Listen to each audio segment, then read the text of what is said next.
not something wrong with you love yourself. I doubt you'd ever dare to love anybody that much.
Greetings, gamers, and welcome to the 121st live stream from the MisfitGamersStudios. I'm your host, Vortex, and this is D&D Discussions. On today's episode, we have a community creation coming from Kosmyc. It is a pair of bracelets. It's a little bit outside of our norm. We normally don't do multiple items, but this one comes to us kind of as a collection. It's lore based off of usually coming either from an usually in the pair during a treasure hunt, like if you get them as treasure, or kind of like a BBEG collection. Something basically brings these together typically. So we're gonna kind of look at them as a lore based pair, but they are the bracelets of the Synergist and Saboteur. So it's very interesting. We're going to see, I haven't read anything about them, so I don't know what they do, but we're going to look at them, see how well they play together, how well it makes sense that an individual, either a BBG or a hero would carry them, and just how likely it seems that they would be, found as treasure together, in terms of, how well they would play for a player to pick them up. Because that's another thing that I always like to look at is when you get multiple magical items, depending upon how well they play together will depend upon how well the party will agree to splitting them up or agree to letting one person take them, right? Because if you get like 2 or 3 items and they're meant to play well together, if it doesn't play well enough, everyone might just want to split them up for their individual benefits. But if it works too well, it's almost guaranteed that one person's going to be able to make the argument that they should keep them all together. So that's what I'm going to be looking for personally to justify this as, like, from a DM point of view, would I put these together as a treasure myself? So yeah, that's what we're looking into. But first, we do have a couple updates as always. What's going on, my dude? How's your weekend been? It's pretty chill.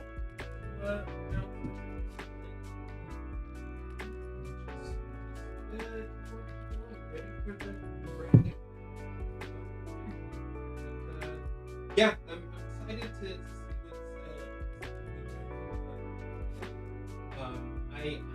I read a little bit about it, but again, most Hang on a second, you weren't plugged in. Of course.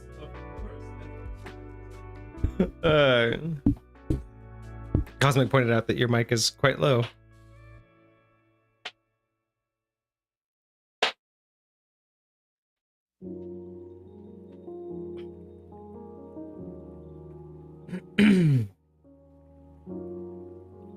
Someone didn't do their upkeep today. Didn't do your untap phase. All right, that should have fixed it. Testing. Much better. You can hear me better now? All right. You're at least registering better now. Apologies, friends and neighbors. I am back and live. Anyways, shalom again. Welcome. I'm excited to be here. So, I'm excited to see exactly what this looks like. I'm curious because the last pair or set that I remember us reviewing was the Rings of the Dueling Dragons or something like that. And I actually think that specific pair was meant to be attuned by 2 different people specifically. And but they connected the 2 individuals. They connect. So still a set. In my opinion, again, because that definitely works. I believe for a connected set, right? Because that synergistic idea, they do have individual abilities, but when brought together, they're better used in that fashion. But those were meant to be by 2 different people. Like, yes, you wouldn't want to have one person holding on to them. So yes, I feel like it wouldn't do you very much any good. I don't remember exactly what they did, but no, but it wouldn't do you any benefit to have held on to them. You can check out that episode. We've had it back there somewhere. Somewhere, in somewhere in the archives, in the annals of YouTube, and all of those. But yes, so updates for this month. So we do have an extra stream coming at the end of the month on the 28th, Saturday. We are going to be doing a extended stream from the in progress Misfit Gamers Tavern. Quite a lot of progress actually on the wall. By the time we do that episode, I don't know if I'll have been painting by then. It is possible that a little bit of time. It is possible I might get to be painting as early as this weekend. Oh, really? As it may be. Nice, very nice. It might not be until the day after stream, until the extra stream. So it may not be until the 29th or 30th. So funny enough, it may not be painted right before, right after. But yeah, it'll be fun to actually do a stream in there, a little bit more. Yeah, I think that'll be very exciting. Personalized one. Cocktails, very nice. Yes, and I basically finished those up. So I have now that I'm pretty sure all of the polls in Discord are now up.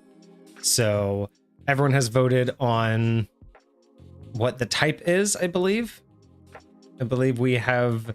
I mean, technically there's 2 days left, but let's face it, tequila is leading. Well, tequila's only leading by one. Actually, whiskey caught up, but tequila's leading by one. We got 2 days left, and it's still sweet and fruity. So, assuming that is what it's going to stay over the next 2 days, and it doesn't completely tilt, I already have that drink figured out. Okay. And how easy will it be for you to adjust that drink if whiskey takes over? I can probably use the majority of the same ingredients and still make it good. Okay. So whiskey were to win out, that's fine. If sour were to win out over sweet, that's fine. Ooh, some sour. I voted for sour. I doubt earthy will beat out fruity, but we'll see. So I can always I can always change it up, but I'm hoping that this is it because I have that figured out. I have that drink that I'm asking the community about. And I have the other custom one that I wanted to do already figured out. It's not what I originally wanted to do. I originally had a brand new type of idea in mind, but the ingredients that I bought and the spirits that I have don't quite, well, for lack of a better word, they do mix too well. So unfortunately I couldn't do the layering effect that I wanted for the particular drink that I wanted to call my own. So I'm pushing that one off until another stream until I can perfect that one. Okay. And I'm really excited to get that one off but I think I found a good replacement and I think it's going to tie in perfectly with everything else, the lore and the topic of, because we're going to do divine power, the history of like divine power and the influence over D&D. So I'm really interested because I think it's going to be a cool drink. Do you have names for these drinks? I have a name for the first one, the custom one that I've made. The voted one? No, the one that people are voting on. I haven't figured out what the name is yet. Okay. Still trying to work on something that's clever because it also will depend on once I've done some research. Because the first one's kind of like the custom one I've made. It's going to be pretty good. It's like an overall idea for the topic. Mm-hmm. So it's just a good one to cover, but once I do a little bit more research and figure out exactly what we're going to be talking about, I might be able to come up with a better name, like a more D&D focused name. Okay. I'm here for it. But yeah, I am super excited for the one that I've currently named and already created because it's good. It's good and it does exactly what I want it to, and it has I think I have a really good not lore, but I have a really good like story behind it. You know what I mean? Like I feel like it has a good presentation. It gives a lot of plus when you can you could almost taste the background, taste the history in the beverage. Like I'm super here for it. Yeah, I'm hoping that one will present well. So yeah, we'll see. We'll see what's going on.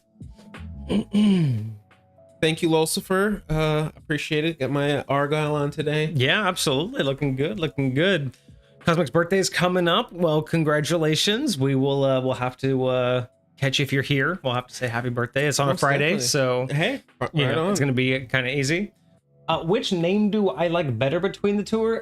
I don't really know. To be completely honest, the names don't really pull me in terms of bracelets. Because I'm looking at bracelets of Synergist and Bracelet of Saboteur.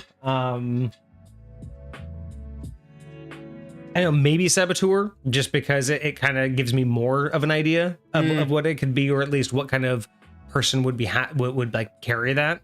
But that's fair. That's actually very fair. I would say if I had to choose between the two, that's the only one that draws me, because it kind of gives me at least an idea of the type of character I'd want to play if I had that kind of an item. Mm-hmm. Because it's so difficult with magical item titles, right? It depends upon, are you trying to portray something with the title? Are you trying to give away something about the item with the title? Or is the title simply from the person that made it, right? Is it just simply a title or name or, direct relation? Or is it meant to inspire, whether that be fear or hope, right?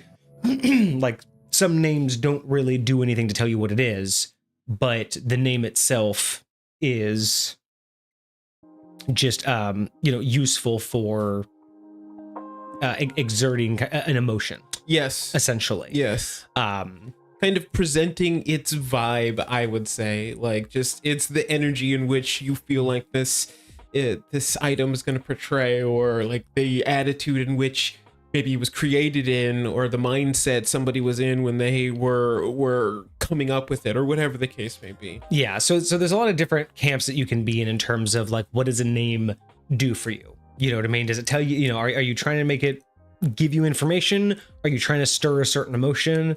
Or are you just trying to name it something, right? Is it just like literally just a placeholder and possibly telling someone where it came from? So yeah, with that, it's like with things like these, it's very difficult because names like these don't give away a lot in terms of, it's a bracelet, so I'm assuming that it's magical. Like, otherwise, wouldn't really have a name to it. But outside of that, because it's naming... What about something like it's named after, like, the person? Like, say there's a set of armor named after the person that owned it, and the story behind that name, like, if, like, imagine, Abraham Lincoln, the story behind Abraham Lincoln, like the story behind that name depicted to you that same energy as the name that you were talking about. And absolutely, and that's the point, right? Is if you're going to name it after somebody, in that particular case, it depends on how readily, available that information is, right? If it's just a name to be the name of the person that held it last, that's one thing. If it's meant to inspire a name of history or of lore, yes, then that matters, right? It should incite something. Interesting. Right on. I mean, I would think so, right? I mean, it's one thing to call, it's like there's a sort of Excalibur, but Excalibur made a name for itself, right? The name didn't inspire until it became a legend. It was Excalibur. But if someone were to tell you, this is, like the sword of King Arthur, like that also holds about the same amount of weight because you knew what they stood for. You understood that this will probably bring greatness and clarity and, like spiritual awakeness. Like, you can imagine if a magical weapon was called the sword of King Arthur, right? Or the shield of King Arthur, the helm of King Arthur. That's going to tell me, it's going to give me a lot of expectations, right? I'm not like, if I get the helm of King Arthur and it lets me read people's darkest secrets, if I get a shield of King Arthur that lets me raise the dead, if I get a belt of King Arthur that, like lets me polymorph. Yeah. It's like none of these things, like at that point you would, like, the name would cease to matter to me. But if you gave me the helm of King Arthur and while wearing it, only those of purest of heart would, like, shine brighter. Like, I would just look at them and they would have an aura about them. So that's the only thing I could know for sure, is if someone had a pure heart, like, or innocence. That makes sense of someone like, King Arthur, right? If you gave me another one of his option, an item of his, of that, by that name, and, it was something of like, boosted your charisma, totally would understand that.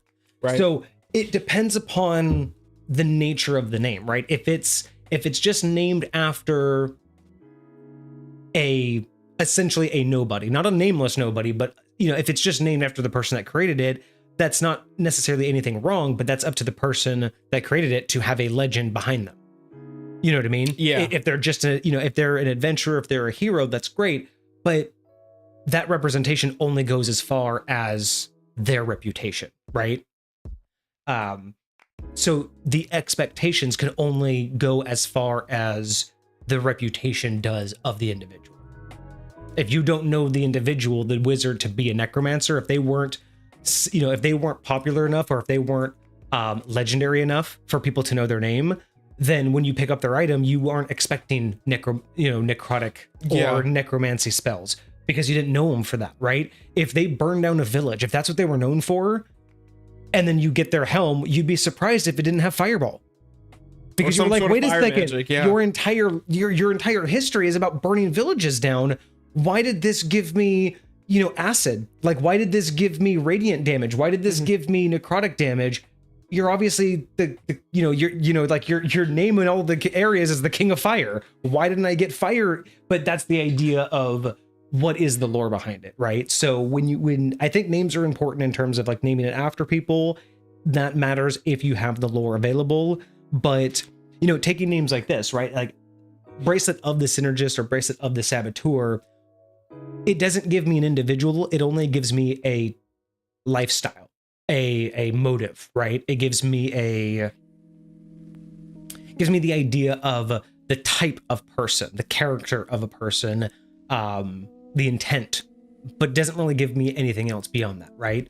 Like Synergist, that could be anything from I could buff my allies, I could get buffed from my allies, I could maybe gain like extra attacks when my buddies do something, right? Like I'm thinking like, Synergist, the first thing I think of is like, combat party.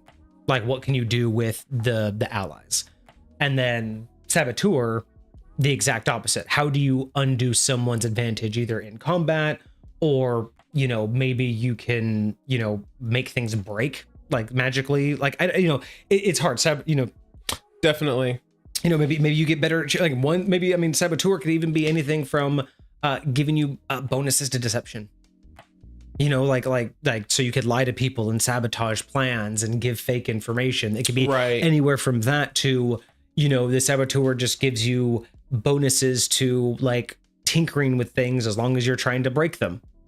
You know what I mean? Like, it's very difficult to extrapolate when it's not directly telling you, like what your reference point is, whether it's a person or anything else like that. Got you. So yeah, naming items is difficult. I will say it really is. It really is. I like Lucifer's Brock's armor of smashing. Right. Gosh. Saboteur is less detailed, but more unique for the items. What's going on, Soul? Oh, more towards the extra stream. Where are we at with October extra stream? We're over halfway there. I know we hit halfway last stream. We are 69%. Nice. 69% of the way at 15 days left, y'all, for October's extra stream. Let's do this. I feel like I'm going to have to escalate that price because I think we're going to start getting an extra stream every single month at 10,000. See, I'm telling you. But I mean, we are getting a lot of donations from like a good 1 to 2 of these people. So yeah. So yeah. Yep. Nice. But yeah, so end of the month. So yeah, Saturday, we're doing that. I think that was the only other. I think that was our only other update. Yeah. Oh wait, what do we get? What's happening in Discord? Am I getting an update from Discord? I put some stuff in admin chat, but we can. Oh, gotcha. Yeah, good question. Yes, let's talk about that after stream. Because I do like that idea. Alrighty. All right, so we'll hop into this. We'll see how long it goes, and then depending upon how long this goes, we might pad it out at the end with a different conversation linked to this homebrew. So it'll be kind of nice to kind of also link to the conversation we were just having about naming structures. Yeah. So we'll kind of pad that out at the end if we have some more time to do that discussion. But we are 30 minutes in, so yeah, we can kind of get started here. I want to say that that hasn't posted yet. Okay, that should post next 5 minutes or so. All right, cool. Anyway, we can begin. So let's look at this set here, the bracelets of the Synergist and Saboteur. Again, the idea behind this, at least from what we understand from Vortex, what is it? We have a requisition. Oh, we got the 5,000. Okay, 5,000. Gotcha.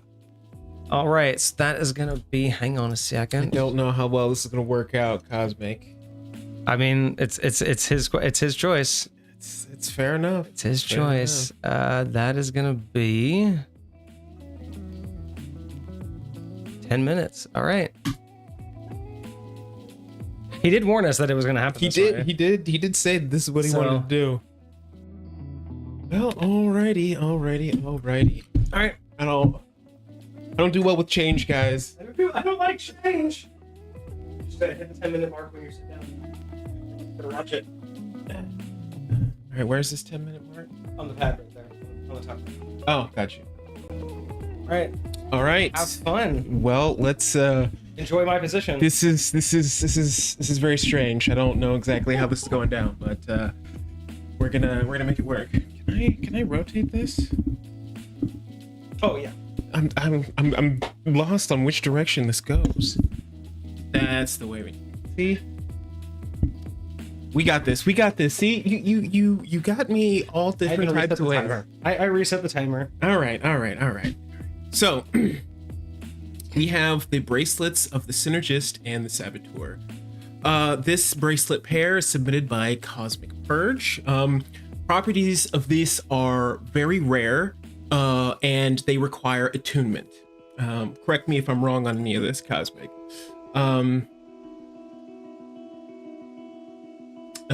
Good thing I was. Oh, it was a short one. Ads. Oh, just terrible timing. He got an ad right when we started. Unfortunate. Anyways, so we're gonna go into the description.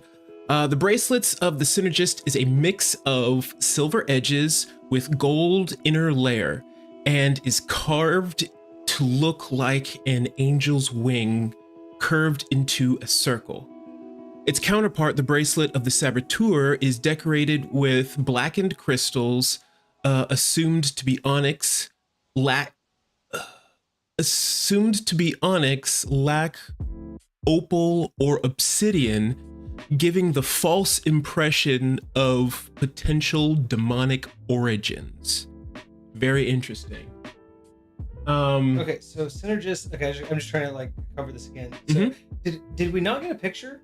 No, there is no picture for these. This is just based off of the description that was posted. Someone else posted a picture of gauntlets that I was thinking of. These are bracelets, not gauntlets. I was thinking of the gauntlets. This one was, okay. Gotcha. So this is a mix of silver edges and gold. Okay, so it's gold with silver edges, right? Okay, Right. Backwards. An angel's wing. I love that. I love the angel's wing. Very much so. And blackened crystals. But this one, we don't know what this one's shaped as. I don't. I swear somewhere it was talking about shaped like a wing. Well, the first one, the Synergist is shaped. Oh, the second one you're talking about its actual shape. Saboteur, we don't know what it's shaped like. Cosmic, do you have a description for that? Because one is shaped like a wing, or are they both supposed to be shaped like a wing? Oh, he was trying to do good and evil. Interesting. Cosmic counterpart. Okay. So yeah, if they were both wings, that'd be kind of cool, like a light and a dark, like a light and a dark wing. Yes.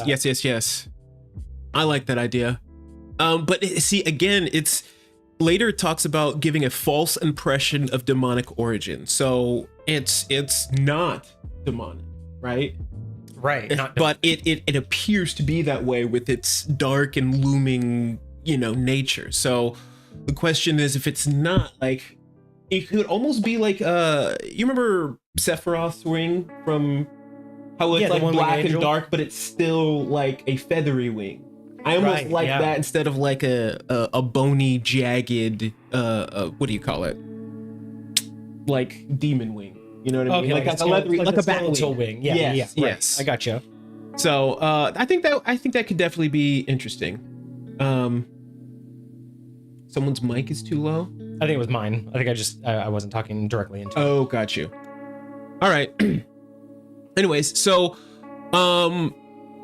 when within range of detect magic, the bracelet of the Synergist emits an aura of divination due to its connection with angels, whereas the bracelet of the Saboteur emits an aura of necromancy. So you generally, when you use detect magic in 5th edition, you get the school of magic that the items that the magic you're detecting is. So Okay. I'm guessing this is the school of magic that would qualify here. So I'm interested then is if these are from the different schools, I'm really curious if there is any lore behind that in terms of, was the Synergist made by a church, or was it made by a celestial? Was it made by some sort of divine nature? And was the other one made, you know, by a dark force, or were they just made with those particular powers in mind? Because my mind, especially like the bracelet that's shaped like an angel's wing, I would almost want it to be an angel's wing.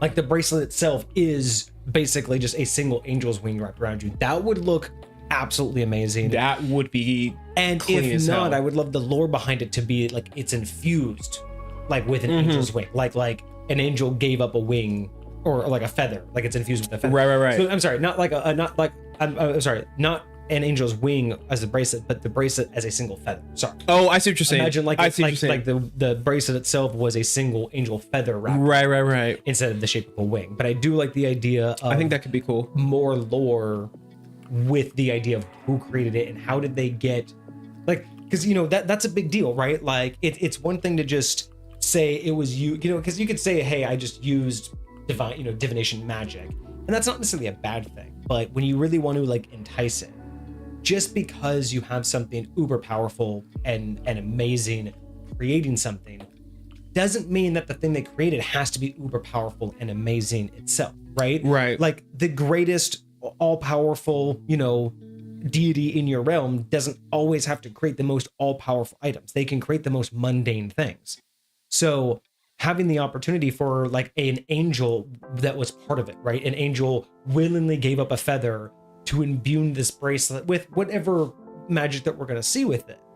But I like that idea of it can be an uber powerful creature as part of that lore. It doesn't have to necessarily equate to that much magical power. Interesting. But yeah, I do like this idea. I like that. Yeah. I love the idea of coming up with divination and necromancy as their auras, but I want to know more. I want to know why it's behind that. Not just that's the magic that it uses, because that's fine and all. But when we're talking about like, you know, homebrewing and naming items, like I'm a big fan that if you're gonna name an item, it should have a story to go with the name. Right. Otherwise, this could just be a bracelet of divination. Unless you're literally naming a generic variant of something. Correct. Exactly. So that's my kind of input right there. No, I feel that. So Cosmic says made with those powers in mind, but the creator is unknown for both. So my question to you, Cosmic, is if is the creator unknown, like even by you, or just the general populace doesn't know who created either of these? Because that would be very interesting if this is a sort of thing where these things come from like truly an unknown source, like it's lost to like all types of history. That could be a general populace. So you do have an answer for who created them. It's just most people don't know what that is. Okay, no, that's fair enough. But what does it say? Now I'm just picturing the Uber God creating something, really put in hard work, and it comes out horribly.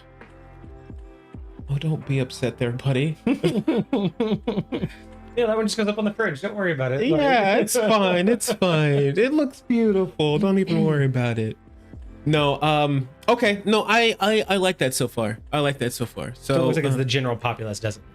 Yeah, so the general populace doesn't know. So there's some sort of answer. Like, is there like a quest they could go on to find out? Is there any sort of like breadcrumbs that could lead them to the answer, or is this just like sucks to suck? You'll figure it out if you just happen to run into the guy or something. I don't know.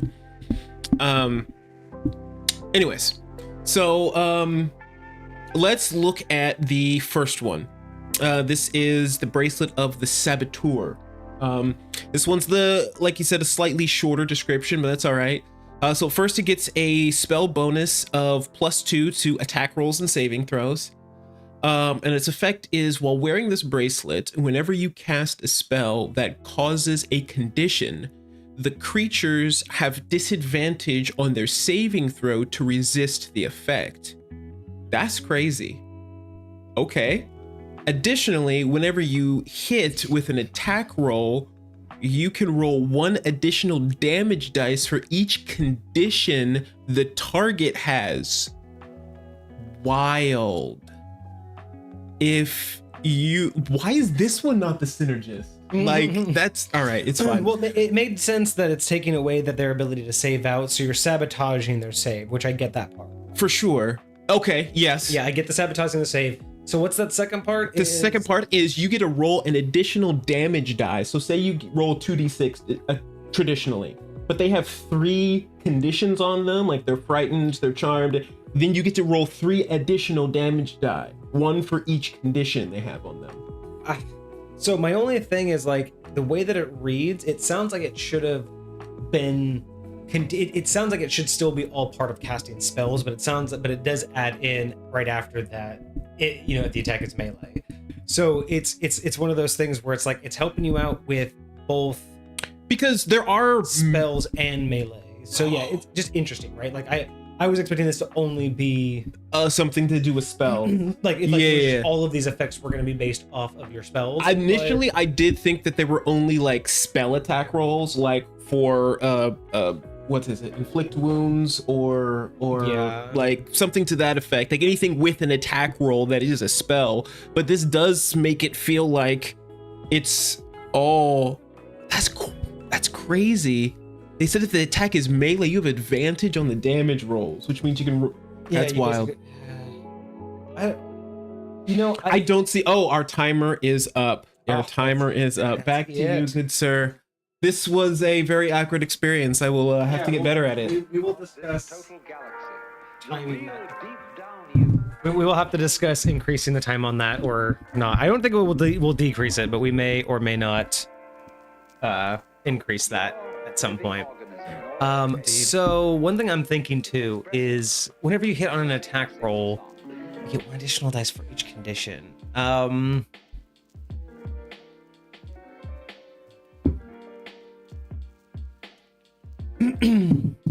Cosmo says the Saboteur only has 1 effect, which depends on the PC that attunes to it. The DPS effect refers to the party's monk, rogue, fighter, barbarian, and ranger, and it does stack with sharpshooter, -5 to attacks, plus 10 damage. The debuffer is more so for the party's spellcasters. The double monk parties. 1 monk can cause the stun condition via stunning strike, where the other monk can do extra damage because of it. I don't recall that being articulated in the submission, but that is good to know. So I'm lost then. So while wearing the bracelet, whenever you cast a spell that causes a condition, the creature has disadvantage on their saving throws to resist that effect. That's 1 ability. I think that's an ability only if you're a spellcaster.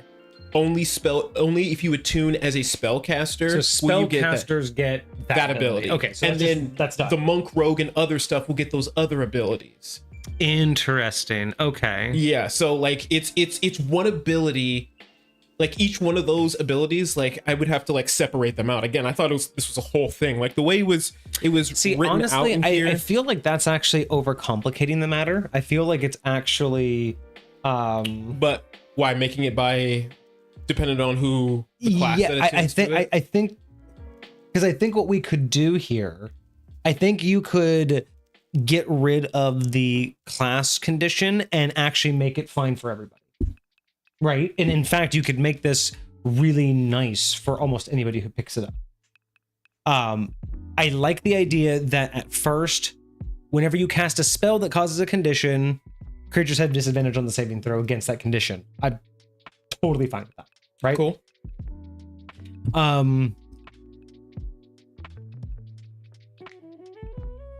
Do you know, side tangent real quick, but related tangent. Do you know if you have a condition and somebody hits you with the same condition, the timer just restarts, right? So if something afflicts you for 3 rounds and it's been 2 rounds and someone hits you for something that the same exact affliction, it only goes back to 3 rounds. Yes, whatever the new... It doesn't stack, it just resets. Correct. I would almost be willing, because these are just kind of a compartmentalized deal, I would almost be willing to say that they have disadvantage on saving throws against that condition. And I wouldn't even mind a small add-on if they're already afflicted with that condition, the time stacks instead of replaces. So if they fail and they get the condition again, the time stacks instead of... So you're saying, like, if they had 2 rounds left and the new affliction would last for 5 rounds, they now have 7 rounds?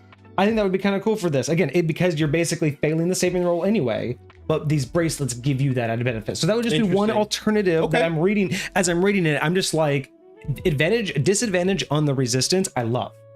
But I'm like, well, what if they already have it? I kind of wouldn't mind it just stacks on them. That may be too powerful, but we'd have to discuss all the different conditions, right? And which spells could make them. Right. But anyway, so I say keep the spell condition disadvantage saving throw, right? So that's one thing guaranteed everyone gets, because whether or not you're a spellcaster, it's still good to have on there. If you're a spellcaster, you get it. If you're a half caster, you get it. And if you're not a spellcaster, it doesn't matter. Because the second part of it, I say, I think should be where it says additionally, whenever you hit with an attack roll, I think that should also be spell based. I think whenever you hit with a spell attack, like or whenever you have to roll for an attack with a spell, that's when you get the actual the added dice, right? So you're basically offloading both of these onto the spellcasters that put the bracelet on. So 2 things for spellcasters that put the bracelet on. And I say that because that's giving them damage boosts on some spells and condition boosts on other spells, but usually those are separated. Right. And then the third thing it also gives is, if it happens to be picked up by a melee fighter, is let them have advantage on all melee damage.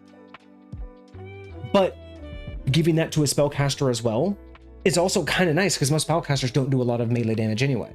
So it's also kind of a defensive maneuver for them. What about melee spell damage?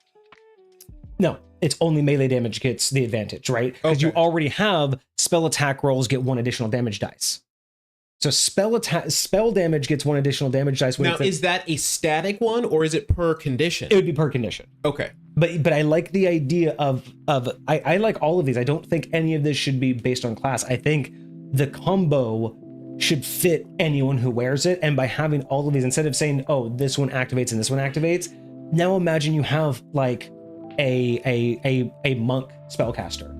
This would just be so nice for them, right? See, but no, I don't think it would be extremely OP. I think it would just be an extremely nice add-on. I mean, this might be OP, especially with the monk stunning strike. But if you allowed things like class features to also have disadvantage on saving throws. See, I think that would be too much. I think the spells, because again, you're trying to give this to a balance out of a spellcaster to help them make their spells more impactful. Like, especially because we're not talking about normal spells. We're talking about conditional spells, which a lot of the time don't get a lot of love in campaigns, right? Sure. Not a lot of spellcasters because take out everybody wants to do damage. Everybody just wants to do more damage. Or crowd control. Right? They're not usually doing individual debuff spells. So this would encourage you to do more debuffs. It would encourage you when you do, and again, there's a lot of damage spells that are AoE, but by specifically saying that these are spells with an attack roll, that narrows down what spells get the additional attack die for the conditions. And then it allows for the spellcasters to stack this, right? You use it once on a spell that grabs them in a condition or 2, and then you hit them with a spell that does damage to then rack up, like, so it's a lot more synergistic with the whole team. And then if it happens to be a melee person, if they don't have spell casting, at least they're getting advantage on it. You know what I mean? So the idea behind that just simply being that a melee fighter wouldn't get nothing, and that's nothing to sneeze at. To basically always get a good amount of damage, a higher amount of damage, is a fighter's dream. And if you just happen to be also a spellcaster while also a melee fighter, you got the best of everything. You know what I mean? But you only get to use it one at a time.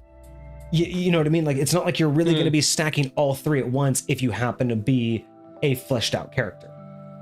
Interesting. So that would be my 2 cents, is don't bother trying to say what activates when. Just write all of them out in a way that any particular character doesn't get too OP but it really does fit for anybody.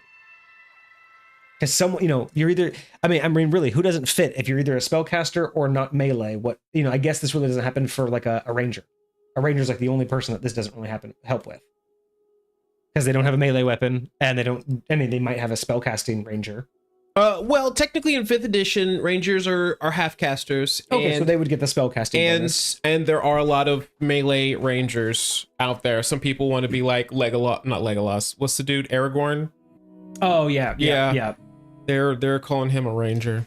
Okay, so I think that I would like to see it, especially because Arcane Archer. Yep. I don't mind these feeling like a little bit mid game. You know what I mean? Like these feel as is, like so far they feel like kind of mid game ish. I wouldn't mind adding this a little bit more into like solid mid game. You know what I mean? Just really right. And I feel like those things do make it to where you don't want to get this thing too early, but I could see this thing dropping at like 5th or like 6th or 7th level, and then just being carried the rest of the game, right? Because that's the other thing that you don't want to do, is you don't want to make something that's either only usable at the end game or who's going to be dropped by the time you get to the end game. Yeah. Having something like this is always going to be useful. An additional damage die per condition, advantage on melee roll, like advantage on melee attacks. Like, dude, disadvantage on those condition things are huge. Like, if you want to dominate somebody, bro, yeah, like that's wild. Although I think there might be an argument, was that count as a condition? Because like it does say you charm them. Yeah. I feel like that definitely counts.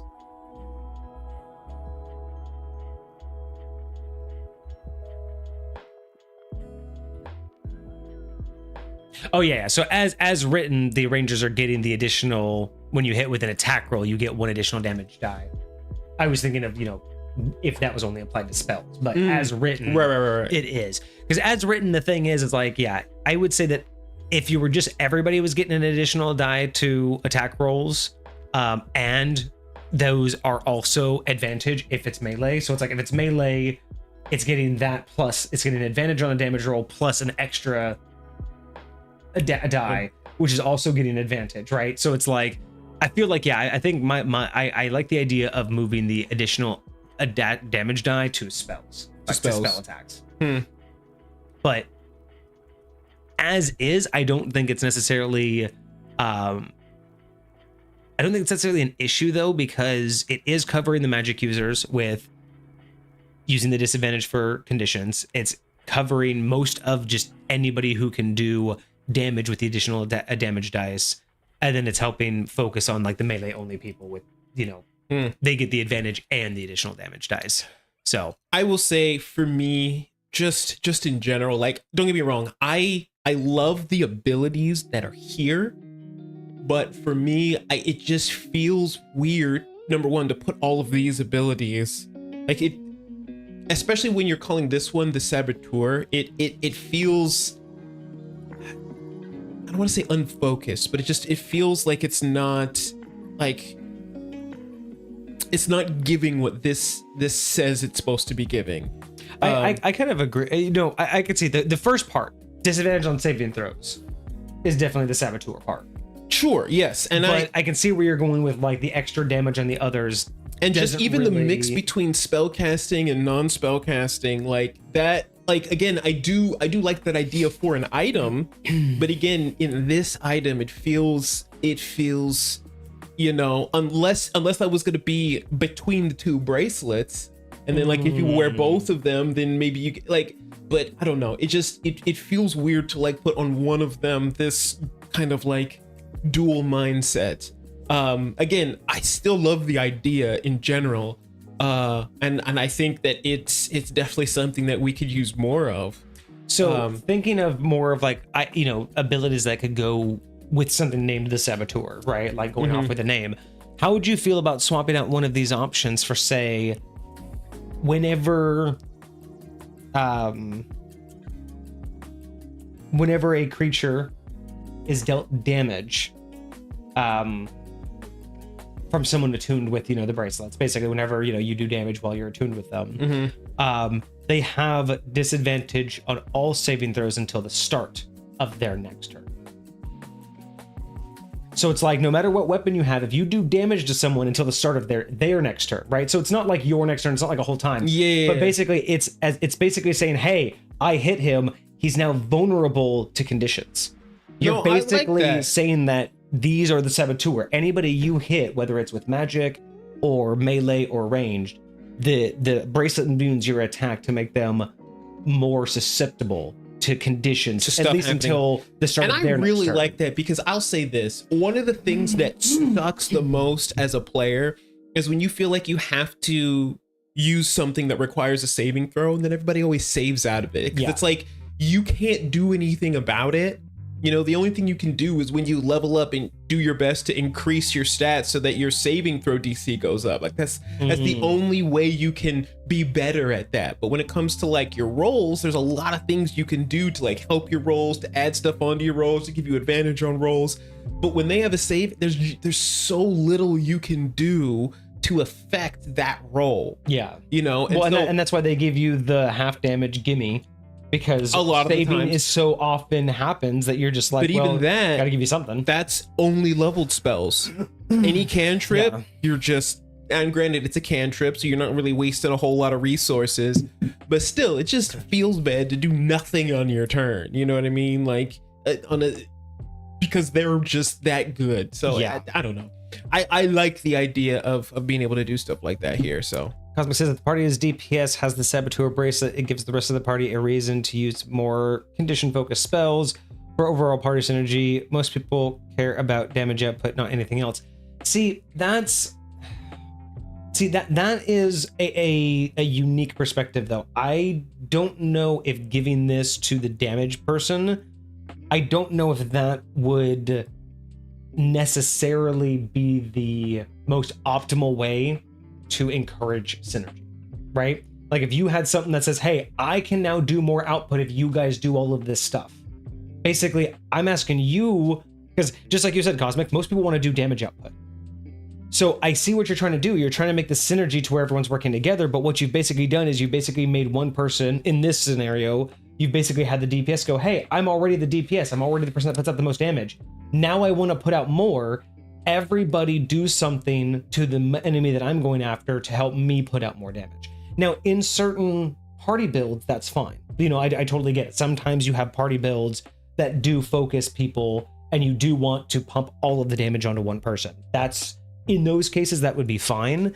But in this particular case, I don't know if in that particular scenario, it would call for that. I don't know if people would really lean into, let's all focus on the one player.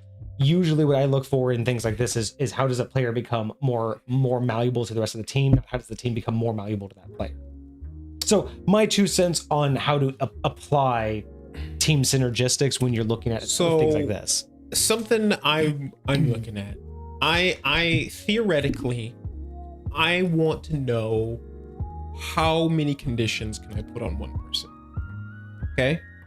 So I've looked up a list of what it says the primary conditions are. So you have blinded. Blinded can stack with pretty much anything. Anything, okay. Right? Deafened can also pretty much stack with pretty much everything. So if I can blind you and I can deafen you, most other things I can probably also do. I'll keep it kind of stackable and not stackable. Okay. Now we have the frightened condition. Okay. I would say that's stackable with these two at least. With these two at least. What about the charmed condition? Would you say the frightened and the charmed condition are stackable on each other? Well, okay, so here's the thing. In one respect, you could say that they're like the opposite of each other, but the thing is you could be charmed towards one creature and frightened of another. So yes, they can stack, but I don't think they can stack on the same creature.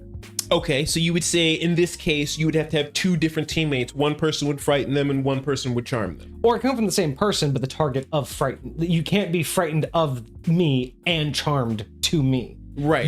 I can frighten you of me and make you charmed of you, like of my teammate. Yeah. So as long as the target is different, yeah. So that's 4. Yeah. Okay. Because deaf, blind, frightened, and charmed. If you could select 2 different targets, you could get both of those off, technically. Now, grappled. Is this... Because are we considering this? I think rules as written calls it a condition. It does. Now, I wouldn't necessarily consider that an afflicted condition because that's more of a situation. Like, you know, nothing's happened to you. Someone is afflicting it on you, right? Like being tied up is being bound, but bound isn't a condition on you. You are physically restrained, right? Being stunned is you physically can't do anything, right? Like you, even if you wanted to, you couldn't. That's I look at conditions of regardless if you wanted to, you couldn't. Whereas an outside force, I don't necessarily say is the same thing. So I, as a DM, would not rule grappled as a condition that relates to this, even though rules as written calls grappled a condition. Would you say the same thing about prone? Because prone feels very similar to grappled in that form. I would not necessarily say prone is the same as stunned in terms of condition. I don't necessarily agree that it should be called a condition, because being prone is a position. Yes. You are no different prone versus standing up. It's just your dexterity that's off, but you are no different of your faculties, right? Yes. Like I look at when we're talking about inflicted of a condition like poisoned, that's something that your faculties have been removed from you and you have no ability, right? Grappled is I'm fighting someone who's touching me. That's, you know what I mean? Like that's not a condition, right? So would you say, because I would say there's another condition called restrained, and restrained is, I would say, can be afflicted to you magically, and grappling is harder to say I'm grappling you magically. Most of the time when you're grappling someone magically, it's because like I've summoned a vine and the magic vine is physically grappling. But I still say, but restrain and grapple to me are. But if I cast hold person on you, you're technically restrained. Yeah. Right. And that's just like you can't move if you wanted to type deal. Right. True. But to me, fundamentally, there's no difference between that and someone holding on to you. Like, again, in terms of what's afflicting you, it's the same thing. There's a outside force holding you back versus your ability to function. Right. And again, that's pedantic, but that's how High Point would work. So as rules is written, all of those are considered conditions. At rules as written. Sure. I don't know if I would rule them as being able to be afflicted by these, but if we are counting the fact that they are called conditions, that's now what, 7? Yes. Because you could be grappled, and you could be hold personed, then grappled, blind, deafened, thrown onto the ground prone, frightened and charmed. So yeah, technically you could have all of those. Now, this is one I'm very interested in. Invisible. Is that a condition? It's a condition. That's bullshit. That's such crap. That's like saying that you were teleported as a condition. Yeah. Well, I mean, but it is something that afflicts you. Like in your current. That's like saying flying is a condition. I would agree. It is a lot like saying flying is a condition. It's bullshit is what it is. Flying is not a condition. Invisibility is not. That's like polymorph is a condition. No. Bullshit, these are conditions. I don't agree with these. I do not agree with any of that. Okay, poisoned. I agree with that being a condition. Put poisoned on there. Is invisibility really? No, I guess you could. Yes. Okay, so that's 9. Would you say you can be poisoned at the same time as all these other conditions? Like there's nothing stopping No, poison is definitely stackable. So we're at 9 conditions that theoretically you could put one individual in. Paralyzed. That's a condition. That's a condition. Is that stackable with all these others? I don't think there's anything that really necessarily conflicts with it. Paralyzed is more movement. I mean, yeah, it would just be overkill, but technically these are all individual things that could inflict someone. You can be paralyzed and restrained and grappled. And then once it's all done, you can then have, after it's all said and done, then you can have cast invisibility on you because they're still holding on to you, so they still know where you are. Yeah. That's stunned is another condition. Now, that's an interesting one because now you start to get into questions on, do conditions remove others purely based off of like stunned? Can you be frightened while stunned? Like, do you consider stunned being what we call stunned, whereas in like you can't even think? Because there's going to be a point at which one condition could technically undo another. So stunned is one of those. I don't think it does technically enough. That's why I'm always asking. I don't think stunned is enough, but stunned is starting to get in that territory of it might remove. Would that start to like undo others? Mm-hmm. Or do you have to start also doing things like, again, order of operations? Because at some point, would you not be able to do one of the things because something else has already happened to them? Like invisibility. Does any of these remove invisibility, or can you not cast invisibility after something's been done? So there's some nuanced layering that may get into semantical, but as of right now, none of these are wrong in terms of. I have to look at that. Like so far, there's no combination you've mentioned, including all of them, that really is a hard no. You know what I'm saying? Like I'm not really seeing anything that's a hard. Those two can't go together. Okay, so invisibility says it has to be a creature. So would you say you could cast invisibility on a corpse? What is it? What's the target? It says a creature you touch becomes invisible. See, that's hard though, because I don't. That comes down to whether or not dead is still now a creature, or is it a corpse, and is a corpse a creature? So the last one, not the last one. There's petrified, when you get transformed into stone. That's a condition. Say that again? Petrified. Yeah, that's a condition. Where you get transformed into stone. But I also believe if you're petrified, you're not stunned. Well, yeah, no, that would undo all of your pretty much everything else. And you wouldn't be afraid anymore. Yeah, that's what I'm saying. Any of the mental conditions, like you could still be grappled. Well, I don't even think you could really grapple a statue. Like, yeah, it's not doing anything. I don't think I think you can't. The whole person, the rate restrained would go away. I don't even think. I think technically by no more than just pure technicality, I don't think statues are considered prone. Even if a statue is laying down, it's still a statue of a laying down person. So technically, a statue isn't prone. So it would lose the prone condition. So yeah, that would be one of those conditions you don't want to stack. And the last one, I think, also would get rid of a lot of your other conditions is unconscious. Oh yeah, that would instantly remove like any of the other mentally, with the exception of ones. what do you call it? Poisoned. And you could technically still be blinded while you're unconscious, right?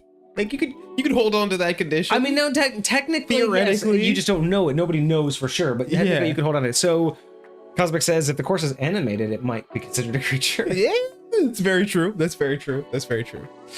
So I would say, yeah, when it comes down to it, there's plenty of combinations that you could do to do that, but getting more than say 2 is, I would say, is not the best use of the party's time in most combat. Like you might be able to get a stunned and frightened, or I could see several combinations being easily done, 2-3 max. But beyond that, it's going to really require a lot of coordination, a lot of battle time. Like you're going to have several rounds to set it all up. And then at that point, most of those conditions also can go away after the target's attacked. So, some of those conditions only really help for 1 or 2 rounds, and then most of those conditions will get overridden by the fact that they've taken damage.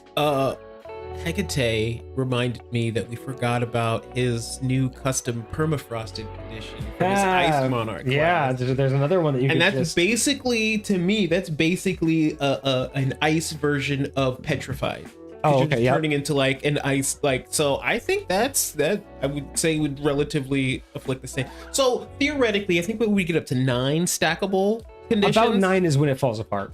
It's right where it started to fall apart. 9 stackable conditions. If you really put in the effort, 9 extra additional damage die on whatever it is that. If you could pull it off, that'd be impressive. Bro, imagine doing a level 1 inflict wounds when they have 9 conditions. You also get advantage on every single one of those. Yes.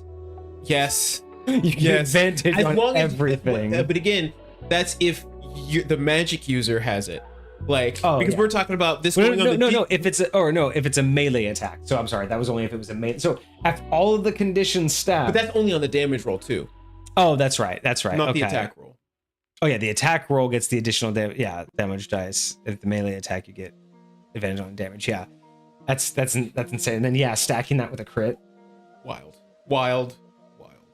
Okay, so going back, because we talked a lot about what this bracelet could be. Looking at what it is, for the idea that it has, if you're a magic user, it lets you have it for, it kind of encourages you to do conditional stuff.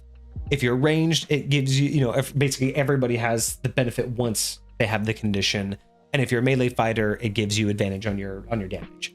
So I do not mind those. I think, like I said, I think there could be a better way to make this basically a one size fits all kind of item, where you could write this in a way where all of these could be activated, but any one person putting it on wouldn't benefit so greatly that they're, OP. Right.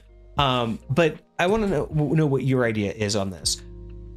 As written, disadvantage on saving throws for mages, extra attack for conditions and all of that. What level would you be comfortable with as a player? Like, what's your level range? What's the earliest you think that this wouldn't break or ruin the campaign or give you too much? But what's also the point to where what's the earliest you think you'd be happy with it without it being too much? And what's the latest by the time you would basically be like, anything after this, I would think that it was too late to get. You know what I mean? Does that make sense? I'll say with what this does specifically, if you're a spellcaster, like giving disadvantage on saving throws, like I would love that even at level 20. Right? Like 100%. I can't see this. Like, yes, I'll say I might feel like, gosh, I wish I would have had this like 10 levels ago, but I can never see me not wanting to use this, right? Which is why I love abilities that feel so longevous. And I will say, I would not give this to anybody probably below level 6, possibly level 8. Yeah, like I was thinking earliest, I would, as written, earliest 7 or 8 would feel at the earliest. I feel like it wouldn't feel too OP. And because it doesn't do anything after this, right? Because like once you're locked in, this is all you get. Mm-hmm. It would be generous to give this at level 8, but it wouldn't be over the mark. I feel like personally, you're right. The disadvantage would always be good, but I think anything after level 12 would be too late, mainly because if you're not already, if nothing, I'm trying to think of this from the campaign point of view and from the party's point of view. If it wasn't part of the campaign and part of the setting and part of the plot to push you guys towards this type of build, throwing this at a party past level 12, right? Imagine being 15, 16, 17. The disadvantage is great, but you already have a synergy. You guys already have a flow. Right. You already have combat strategies. Throwing this on a party too late in the game is asking them to switch up. No, because imagine if you're like catering your spells to certain things. Like what if at this point only one person has debuff spells that induce conditions? You're basically asking now everybody from here on out, your final level builds. I know you guys are already close to like your capstones and you're really close to like the goal, but now I'm going to ask you guys to do this other thing, right? Yeah. It's one of those things where I could understand why 7 or 8 would be too soon, but I'm thinking 10 might be the sweet spot, because anything after that and the party is already they're gonna have a harder time essentially learning new tricks and trying to fit that in. Whereas if it's early enough where they're all coming to like a good section of their power, like around like that 9-10th level, this could really start to hone in on anything that they haven't figured out by now. You know what I mean? Because before, like you were saying, before level 7, but like up to level 6, they're still figuring it out. Everyone's still kind of going on their own anyway. Like every combat, still everyone trying to figure it out. Right around level 10 is when you're really getting, in my opinion, that's when you're getting the good synergy, right? That's when you're getting everybody really locked in with their solid powers, with their character builds, and everyone knows what their strengths and weaknesses are by then. So having something like this to be like, hey, now that everyone kind of figures out where they are, drop this on the party, and now they're like, hey, I could really use that. Hey, I can help you with that, right? That's the moment. But if you're dropping this closer to like level 15, I like as a player, I don't know if you got this as the party, right? If your character got this, and I don't have a single thing that like does conditional spells, or I have conditional spells as like a druid, but I've never used them the whole game, I'm probably not going to change up my spell list just to accommodate your new magical item at level 15. Right. It doesn't do 100%, me any good for my character build. And I agree with that. But at level 9, level 10, and all of a sudden you pick that up and you're like, oh dude, I got like 3 new spells. Oh, let me start using those. But, like, we're in that mode of wanting to work together, whereas by that time we're already gonna have a flow. You know what I mean? So would you so Hoylepa brought up a very interesting condition that I don't think is official, but I feel like should be considered, which is the on fire condition. I think that is technically should be considered like if somebody's a condition. like literally if you were on fire, that should be. Because like there's a lot of spells that say you have to like spend an action to like put out the flames or whatever. A lot of the times it's on yourself. Also, Cosmic brought up that there is another condition. Now, again, this didn't show up on my list. Is possession a condition? It did not show up on my list. So I don't know if being possessed is technically a condition. In the PHB, they talk about possession, but I think it's an interesting, like, it could be considered. It's an affliction upon you. You can't really do anything about it. You know, like you save out of it potentially, depending upon how aggressive the possession is. But I don't know. I will have to look into that. Like, yeah, what possession is technically qualified as. Curse condition. Curse condition. Yeah. Okay, so overall, it's not a bad item. I mean, you know, the spell bonus is always nice. How it's put together, not how I would do it. I think you're right. Like the way that you said it, it doesn't really feel Saboteur-y as written. I think there's a lot. We've talked a lot about how you could go about it, but you're right. It really should be focusing more on those saving throws and less on giving you more damage, because it just doesn't make a whole lot of sense that. Like the disadvantage on saving throws and the damage against conditions, those two are rock solid as a saboteur. Like those two together, I like. You know what I mean? It's like a 1-2 punch. It helps you inflict conditions, and then it gives you a bonus that you've done it, right? So it gives you a reward for inflicting those things. I think the melee advantage on damage rolls for melee is kind of where it falls apart. And like I said, I'd like to see a little bit more on the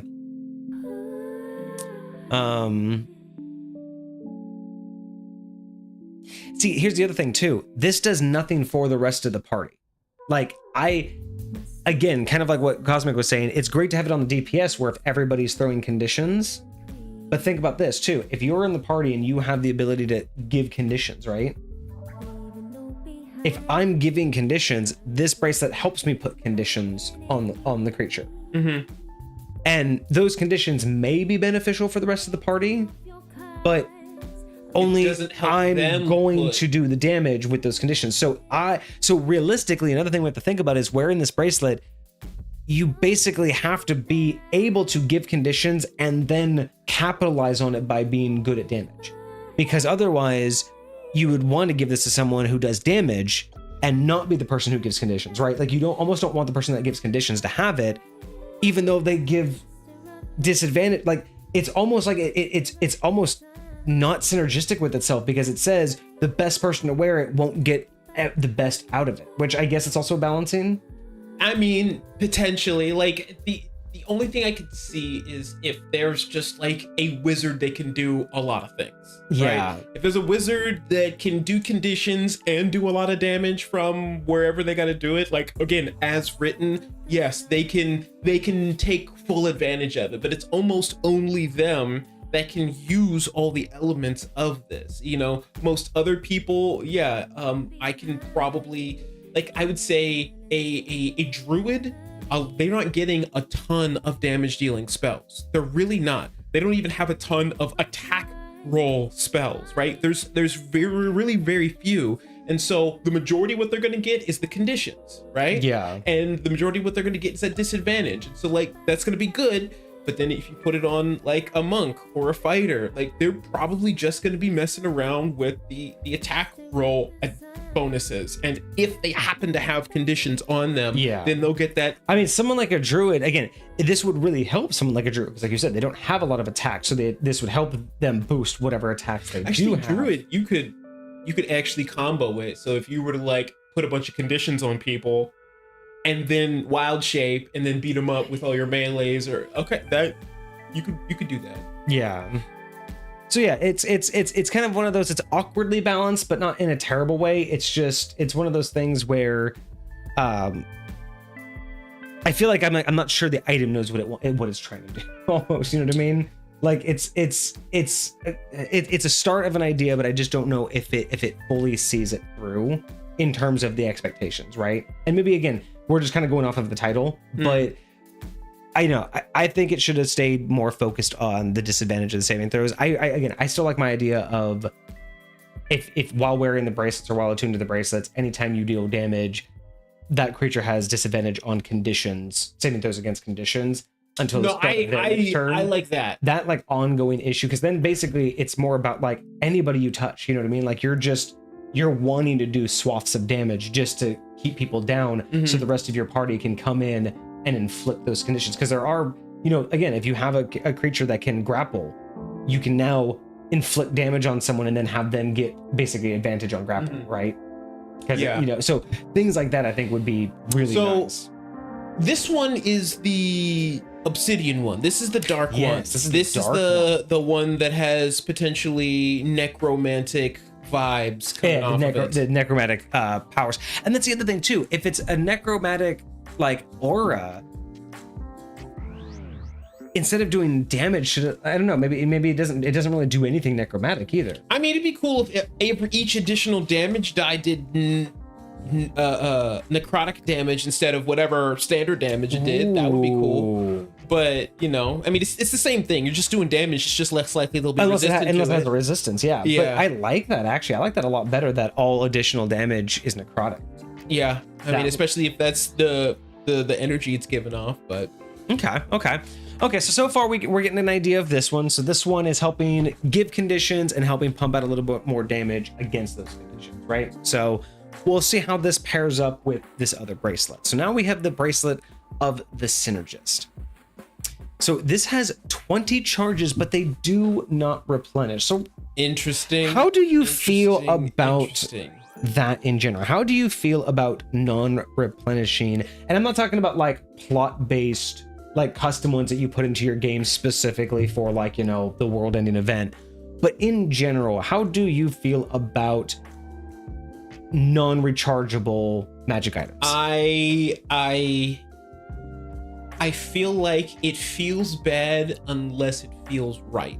And what I mean by that is like there are certain times or certain occasions, like imagine there was this magic item that was like a flower petal, and every time you like picked off a flower petal, it would do something, like maybe you could cast a wish spell. Like, when you feel like you're getting something massive, like you're getting some this is an item you feel like you're gonna take with you until the end of the campaign, and you're gonna ration your uses of it as you go through. It's like in those like break in case of emergency type situations, like just things that you have to like. I can see it in very select situations, but a lot of the times if this is supposed to be something that you're adding to your build, so to speak, it's like, I don't ever want to use this. I don't want to just pull this out. I don't want to just have this unless this is just something, again, I'm only breaking in case of emergencies, only if I have to. And it has to feel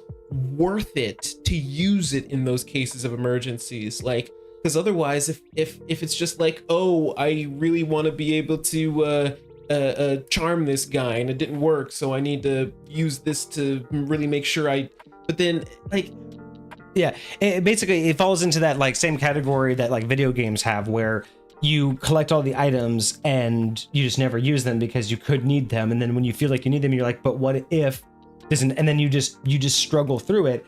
So I agree with you. I am okay when it's like plot-based stuff, like when it's something written for the campaign or the story, or it's like a one of a kind. I'm fine with it. Things like Rings of Wish, that have a set Sure, number sure. and those don't recharge. I'm fine with that. I'm fine with things that need special recharging, like they don't recharge unless you go to a certain place, find a certain person. Right.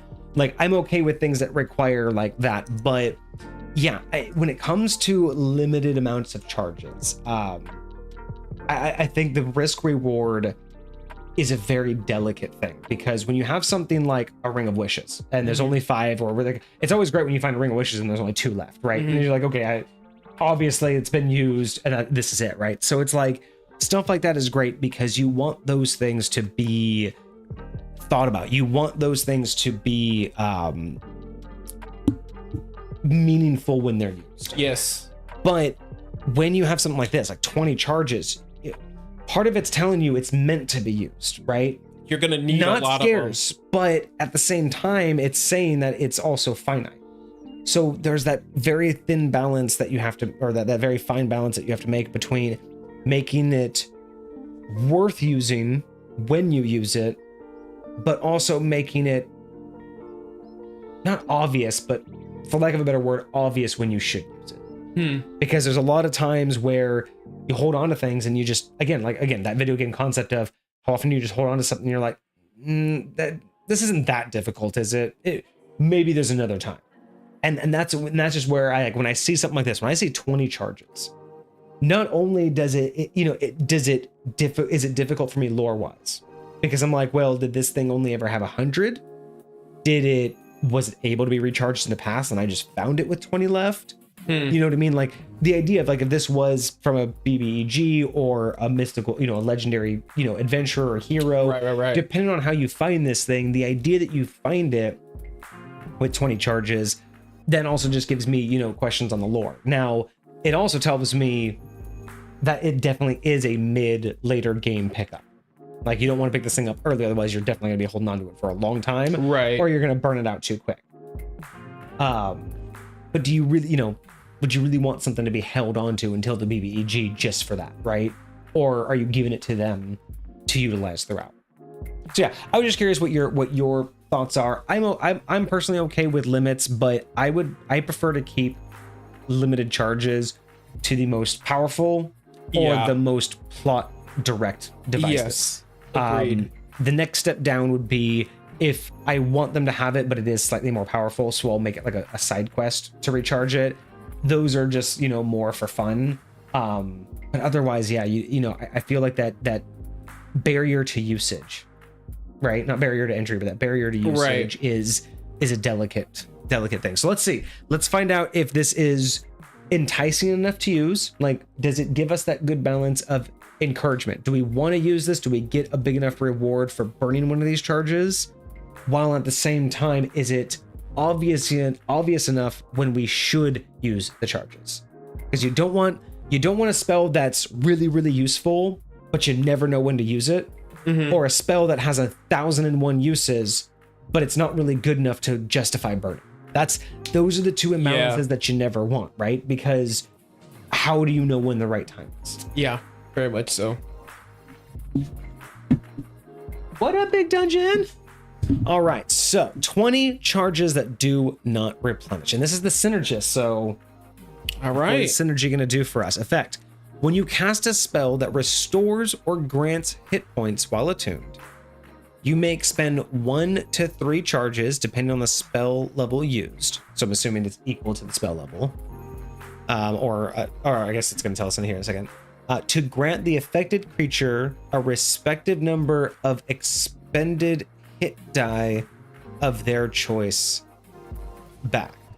So if the healing spell is cast using a spell slot of first, second, or third, the target regains 1 hit dice, or 1 times the below alternative for 1 charge. For 2 charges, you spend 2 charges if the spell is 4th, 5th, or 6th level, and they get 2 hit dice back.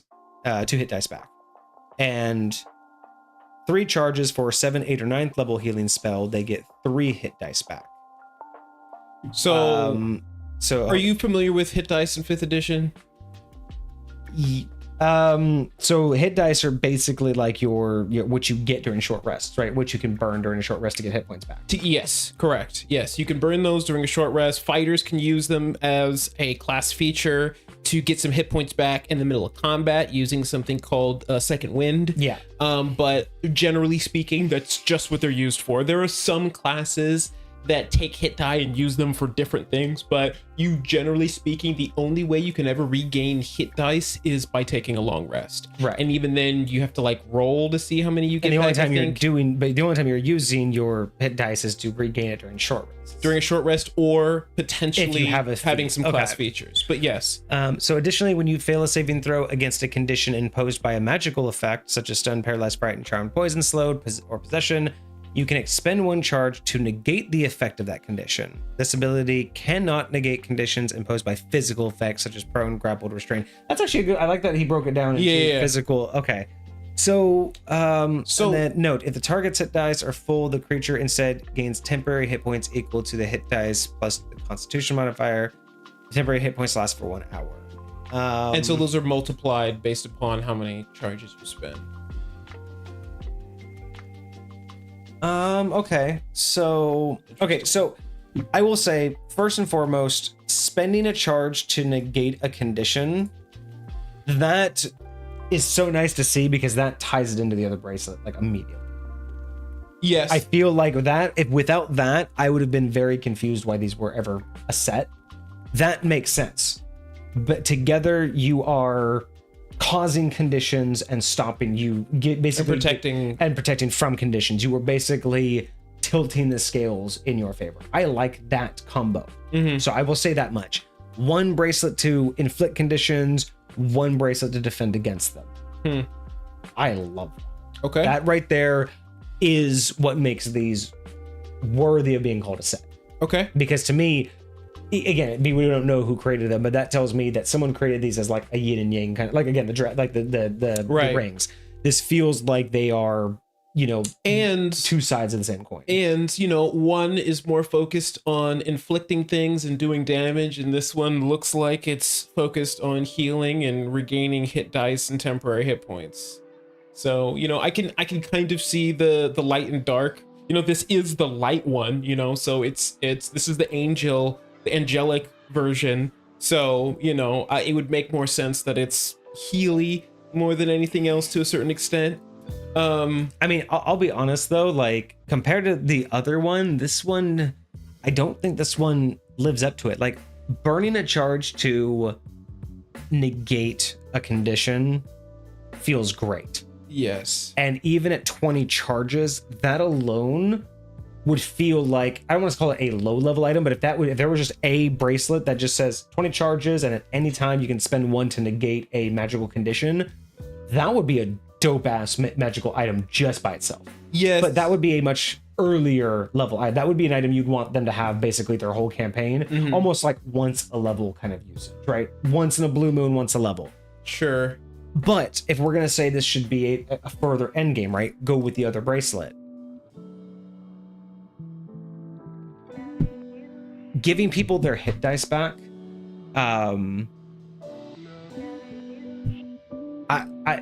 To be honest, it's very like if this is not meant to be had until after 10th level, I know it's useful to gain hit dice back. Sure. But 20, I would never use it for that. I cannot imagine ever really unless I'm doing maybe a 4th, 5th, 6th, like I would never burn 1 point for one hit dice. You know what I mean? Like, and realistically, what's unfortunate though is it's always going to be 1 for 1. If I do a 7th level spell, I'm still doing 1 for 1. Question: what if a singular spell grants multiple people hit dice or hit points? Would all of them get a hit dice? Because say if I'm using like a cure wounds, right? Cure wounds is one person, one set of hit dice, right? So if I cast it at 3rd level, you're getting 1 hit dice back, right? Yeah. But if I do something like mass cure wounds, mass cure wounds, right? Where I can choose like 6 or 7 people, right? If I do that, That's one Is spell. it one charge per person, or is it the charged as the whole party? It feels like the charges is based upon the spell's level, period. And so in that one case, with that one spell or any AoE magic spell, yeah, it's a little better, but it's, first off, it doesn't give me the angelic vibes. And at that late, again, I mean, Cosmic was saying like this is meant to be 12th to 15th level. I mean, yeah, 20 is not that many charges that late in the game, so you might be more, willing to burn it, because metagame knowledge, the game's about to end. But I just, it's like, it's nice. It would be nice if that was just a knock-on effect. But to have that as its like standalone, this is what it does. Honestly, and I'm choosing to use this for that one and only purpose. I think it would help, but still not push it up there if you could do max healing. Like so whatever healing spell you cast, like Or instead of rolling for the healing, just fucking double it. Just yeah. You know what I mean? Or what it should do is, okay, for every charge,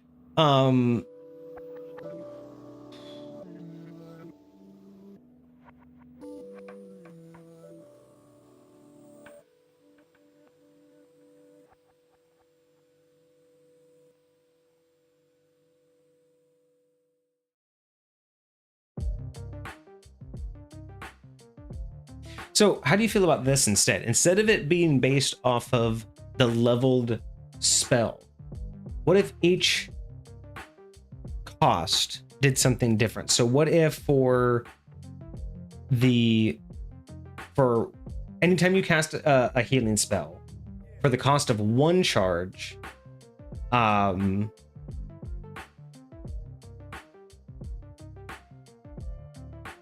okay, so for the cost of one charge, the spell does max. So whatever it would normally do, the spell just goes off for max. So anytime you cast magic of any level, and any healing spell of any level, one charge, that spell does max health. So that's one charge. Okay. Two charges, you add a healing die. So whatever the die roll is, you're going to add another one. So I could use 4 charges and add 2 healing dice, theoretically. Okay. 3 charges, double healing rate. So you roll the dice and then double that number. Okay. So the idea between adding a single die, like, if you're doing 3d6, so you just add 1d6 for 2 charges, or you get double 3d6. So the idea of you're basically getting max what it can be on the single roll, adding a whole extra die, or doubling whatever you do roll. Theoretically, if you're casting at first level and you only get 1 die, you're technically doubling it when you just add 1 die. But you still have to roll both versus doubling whatever you roll on the face of the die. So that's just it. It's just based on what spell you cast. That's what it's doing. Yes. So it's one charge just gives you the maximum that spell can do. 2 charges adds whatever die you're rolling to give health. You're adding 1 more of those. So if you're adding multiple die, you're still only adding 1. If you're doing 46, now you're doing 5d6. Gotcha. But 3 charges says whatever you roll on that spell, double it. Double it. Does that include any modifiers you get, or is it just the die? I don't know what modifiers would. It's mostly, and it's only sometimes you get this, but it's mostly your spellcasting modifier, which is I would say add the modifier too, just what the last roll. But I think that feels better for an angelic concept, right? Is if you're gonna have these things, right? Like I could see that being so much more useful because I would burn them more often. Because again, if I know my spell is going to give you full health and there's no roll to it, I'm going to know exactly what spell I want to give you. I will then be much more in control of what healing spells I do when, because I could be like, hey guys, I have 3 healing spells, but I'm going to save this one with a charge. Now, are we doing this with the same mindset that they don't replenish? So we're making that's why I'm going with this idea, is because if I can know that I can either spend 1 and guarantee it's full, once in a blue moon, there might be a really good spell to add a die that makes more sense. But then there might be that mass heal spell where I'm like, it's not worth adding 1 die. I'm going to double to the entire team. Like there are different moments I can see adding a die versus doubling it. Yes, is more strategic. Very much so. I see it, to be honest, more strategic, more often to get a maximum amount from one heal spell guaranteed than it is to waste it maybe getting an extra die's worth. Yeah. So because that's my biggest problem with healing spells is most healing spells are too weak, or just like heal in general is too weak in D&D. But on top of that, it's they're not just too weak, but the chances of them being even weaker than they are, right? Like if it's already the maximum amount isn't that great, but then you could have, only like a 2d6 and then get 2 health back, just really sucks in a pinch, right? But being able to have a guarantee that my spell is going to give you the maximum amount, I think adds strategy for the healer more. And then having those 2 other options, I think is more strategic in that late game of knowing which spell to be worth burning 3 slots for. Because that, on top of being able to burn a slot to shut off any immunity coming in, I think all of that works. I agree. I think for me, it's just that I know hit dice are important, but I don't think that they're important enough to justify. Like, I personally, as a player, would just never use it for granting people hit die. It just doesn't make sense. If I'm going to heal you with a spell, why would I burn charges to give you a hit die when we're probably going to do a short rest anyway? Yeah, unless you're saying they can immediately roll those hit dice to add to the healing of the spell.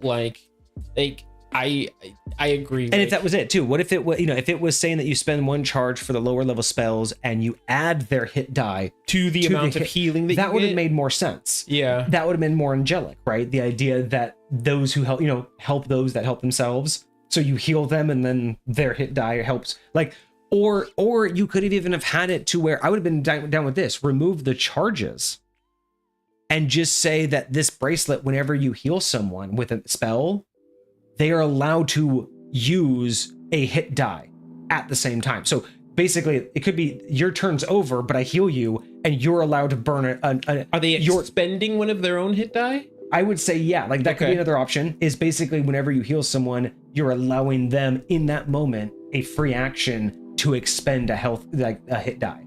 Or what if it was any number, right? Like, anytime you cast a magic spell on someone, they have a choice to burn any number of hit die.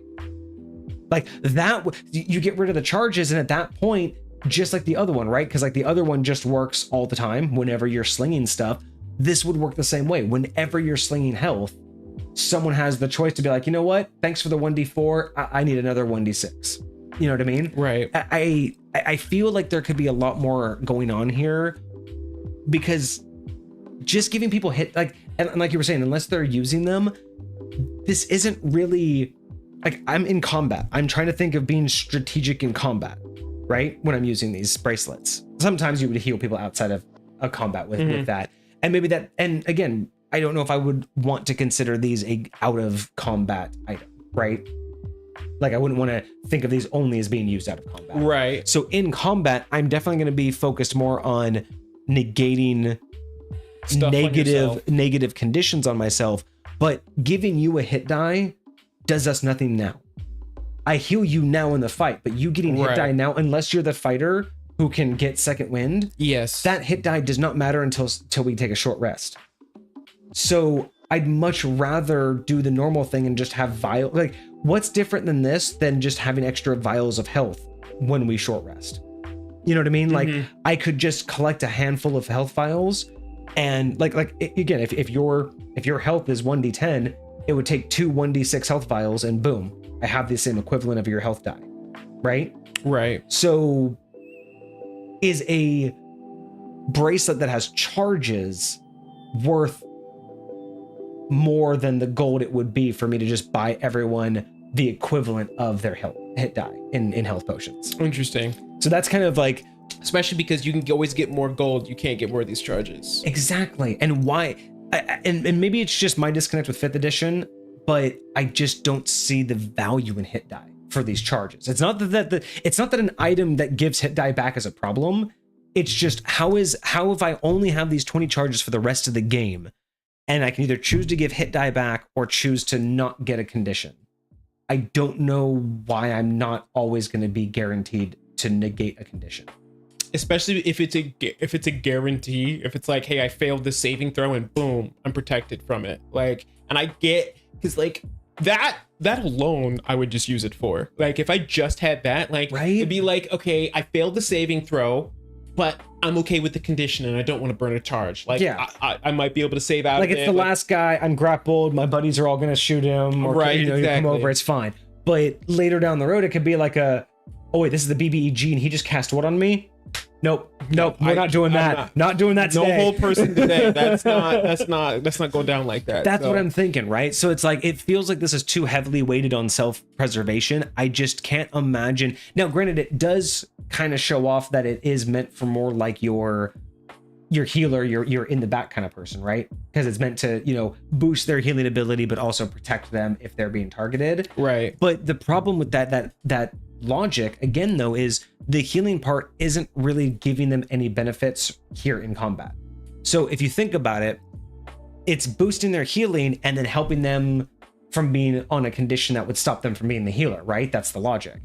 But the hit die aren't being useful right now. So the idea that you're protecting me from using it, like, isn't really there. You know what I mean? Like the protection of the condition isn't necessarily always going to be used at the same time as the hit die, because I think the idea of replenishing hit die, you think that would happen outside of combat. Like right before we take a short rest, I'd heal everybody with some low-level magic spells, burn a couple of slots so you all get your hit die back. Right. But how many times are you going to do that?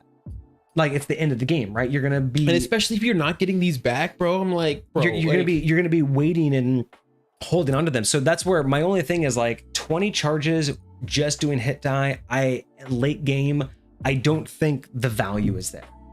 You know what I mean? I think it comes down to the video game, conundrum, where it's useful, but not yet, not now. And then by the time it becomes useful, it's too late and no one ever used it, right? So I feel like the healing should be more powerful, because that's why you have the protection, right? You can use the charges to boost healing, but at the same time, because you're obviously now going to be the healer and, the enemy is going to want to focus you, you need the ability to also use the charges to protect yourself, to stay up and to stay not stunned, to stay not frightened. Like, you need to burn charges to make sure that you can burn charges to heal. That's the way I think that this bracelet should be designed to work, is you have a finite amount of charges and you're encouraged to use those charges to protect yourself so you can use the charges. Right. That's the conundrum this bracelet should provide, right? That's the internal fight that you should have with all 20 charges the entire time. But I don't feel like that's what we're getting. I don't feel like I'm being torn between it. I'm pretty sure 9 times out of 10, I'm just gonna, negate a condition and then just stay up as a normal healer. You know what I mean? I don't feel like, if this is from an angel, I feel like this should give me those extra protective powers for my team. That's fair enough. Okay. So that's my 2 cents in it. And again, I don't know how much of that was intended by Cosmic in terms of like the necromancy, divination, and the divine auras and everything. I don't know how much of that was intentional behind the lore and everything, but I got to take in what I can. But yeah, I don't know. And then I'm also wondering too, like something like this. If I'm doing a 7th, 8th, or 9th level heal spell, right? That's going to be a pretty hefty spell. Like, that's going to give someone a lot of their health back. Yes. So what's the big gain if I've just basically brought you from 0 to almost 100? What's the super big gain for the extra 3 hit die if I were to burn 3 points? Like, giving you 3 of your hit die back, like it, because again, if we're not in combat and we're prepping, the BBEG fight's going to be tomorrow, it wouldn't really help. It wouldn't really make much sense for me to do that now, and there is the additional condition that if you have all your hit die, it turns into temp HP, which isn't a bad thing. But you would have to use that up before the next long rest. Yeah, or an hour, but the temp HP only lasts an hour too. So that's basically less an hour. Yeah, the temp HP only lasts an hour. So it's like that basically has to be guaranteed to use before a big fight. Is that specific to this? Yeah, these temporary H points only last for 1 hour. Wild. So it's like I don't quite know what the bracelet, like, again, it feels like this bracelet's like, by the way it was created, I just don't feel like it was created in game. It doesn't feel like it was created for a direct purpose. Like I feel like, again, I want this to be more of a fight on the player. I want them to be more discerning between, do I protect myself so I can stay up in this fight and continue to heal? What's the most advantageous right here? Yeah. Or do I burn my points now so I can heal my players or like my party? Yeah. I feel like that should be more of a balance, and I just feel like the hit dice just aren't as beneficial. At least at least the way that they're laid out.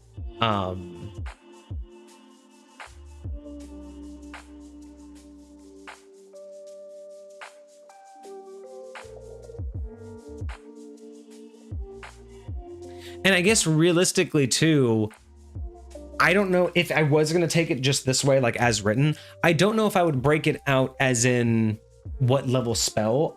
Like, what do you think about this? Is instead of it being first, second, and third costs 1 to give 1 hit die, and then it has to be a 4th, 5th, or 6th level to spend 2 to get 2 hit die. What if it was just at any point spending 1 charge gave 1 hit die, 2 charge, like no matter what? I feel like that would work better mechanically, you know. It would just be like, anytime I cast a healing spell, like I don't have to I can choose how many hit die to give back to you when I want to, rather than just, you know, I can only give you 1 if I only have first level spells left. That's the other thing too, is it's not really helping a spellcaster really maintain like their heal spells in proper order, right? It's almost making it too convoluted for them to calculate when to do which spell. It's like, oh, I really want to give you 3 hit dice, but I don't have any more 9th, 8th, or 7th level spells.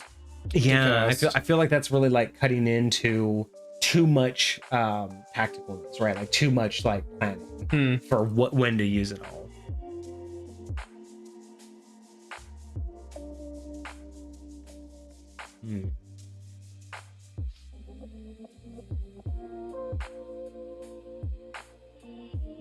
I mean, the other option too is another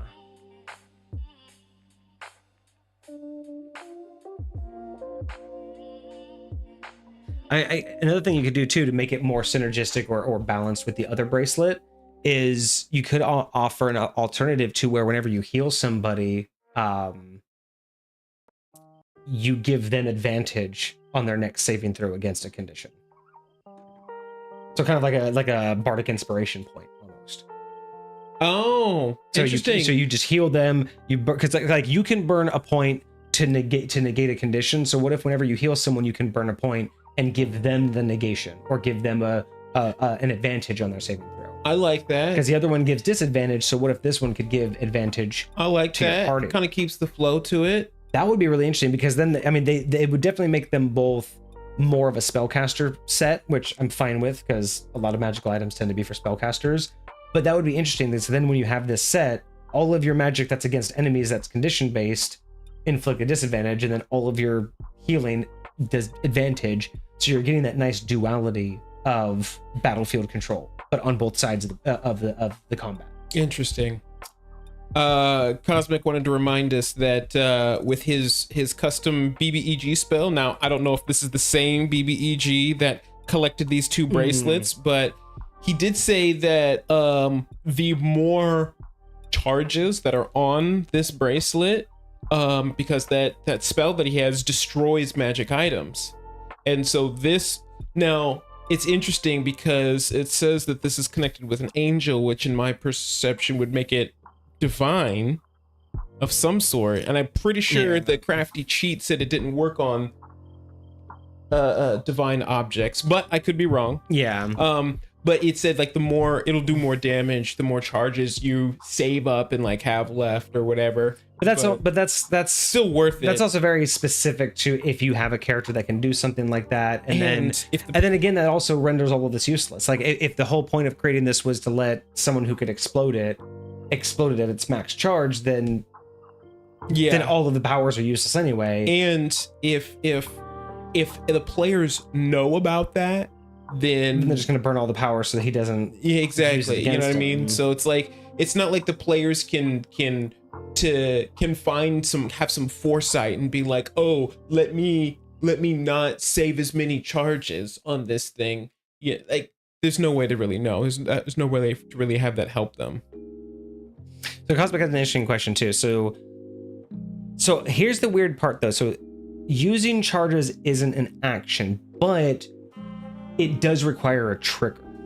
So individual charges aren't necessarily individual actions. Sure. But his question is like, so since they're not individual actions, could you use 2 charges, say to give extra dice and then 1 charge to max out both, like in my idea, right? Where if it's 1 charge to guarantee max and then another 1 to add a damage die, he's saying, could you do both? I mean, I don't think necessarily you could though, because at least because the way that it's written here and the way that I was extrapolating it, these are the things you can do. You can spend 1 to get this, or you can spend 2 to get this. So your idea is there is 1 trigger and there was 1 response. You can choose what the response is, but there's 1 response. They all have their own cost. Right. So in my interpretation, the way I was reading it, Cosmic, is no, you wouldn't be able to split them up, because even though the charges aren't actions, each time you burn a charge, regardless of how many charges you're burning, that packet of ability that's just the cost. But it's a one-time trigger. Yes. You are doing something, and therefore one of these 3 things trigger.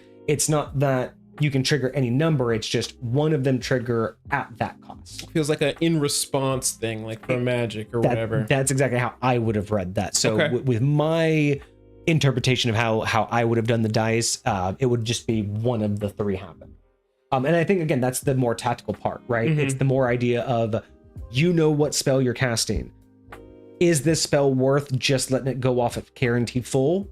Or would it be better to add a die? Because again, going off full, like adding a die to, a 1d6 sounds better to me than doing full 46. I'd rather to get full 46 instead of adding a 5d6, because then I could still get crap. Mm-hmm. But adding a 1d6 to a 1d6 sounds better than just getting a full 6, right? I'd much rather take the potential for a 12 than a guaranteed 6 versus a guaranteed 46 over a potential 5. Yeah. So in that respect, that's why I like the idea of full versus a die. Mm-hmm. And then of course being able to do the double, because in moments like mass heal, where the final die you roll is just double, those are those moments where that's so much more powerful. Here's my question.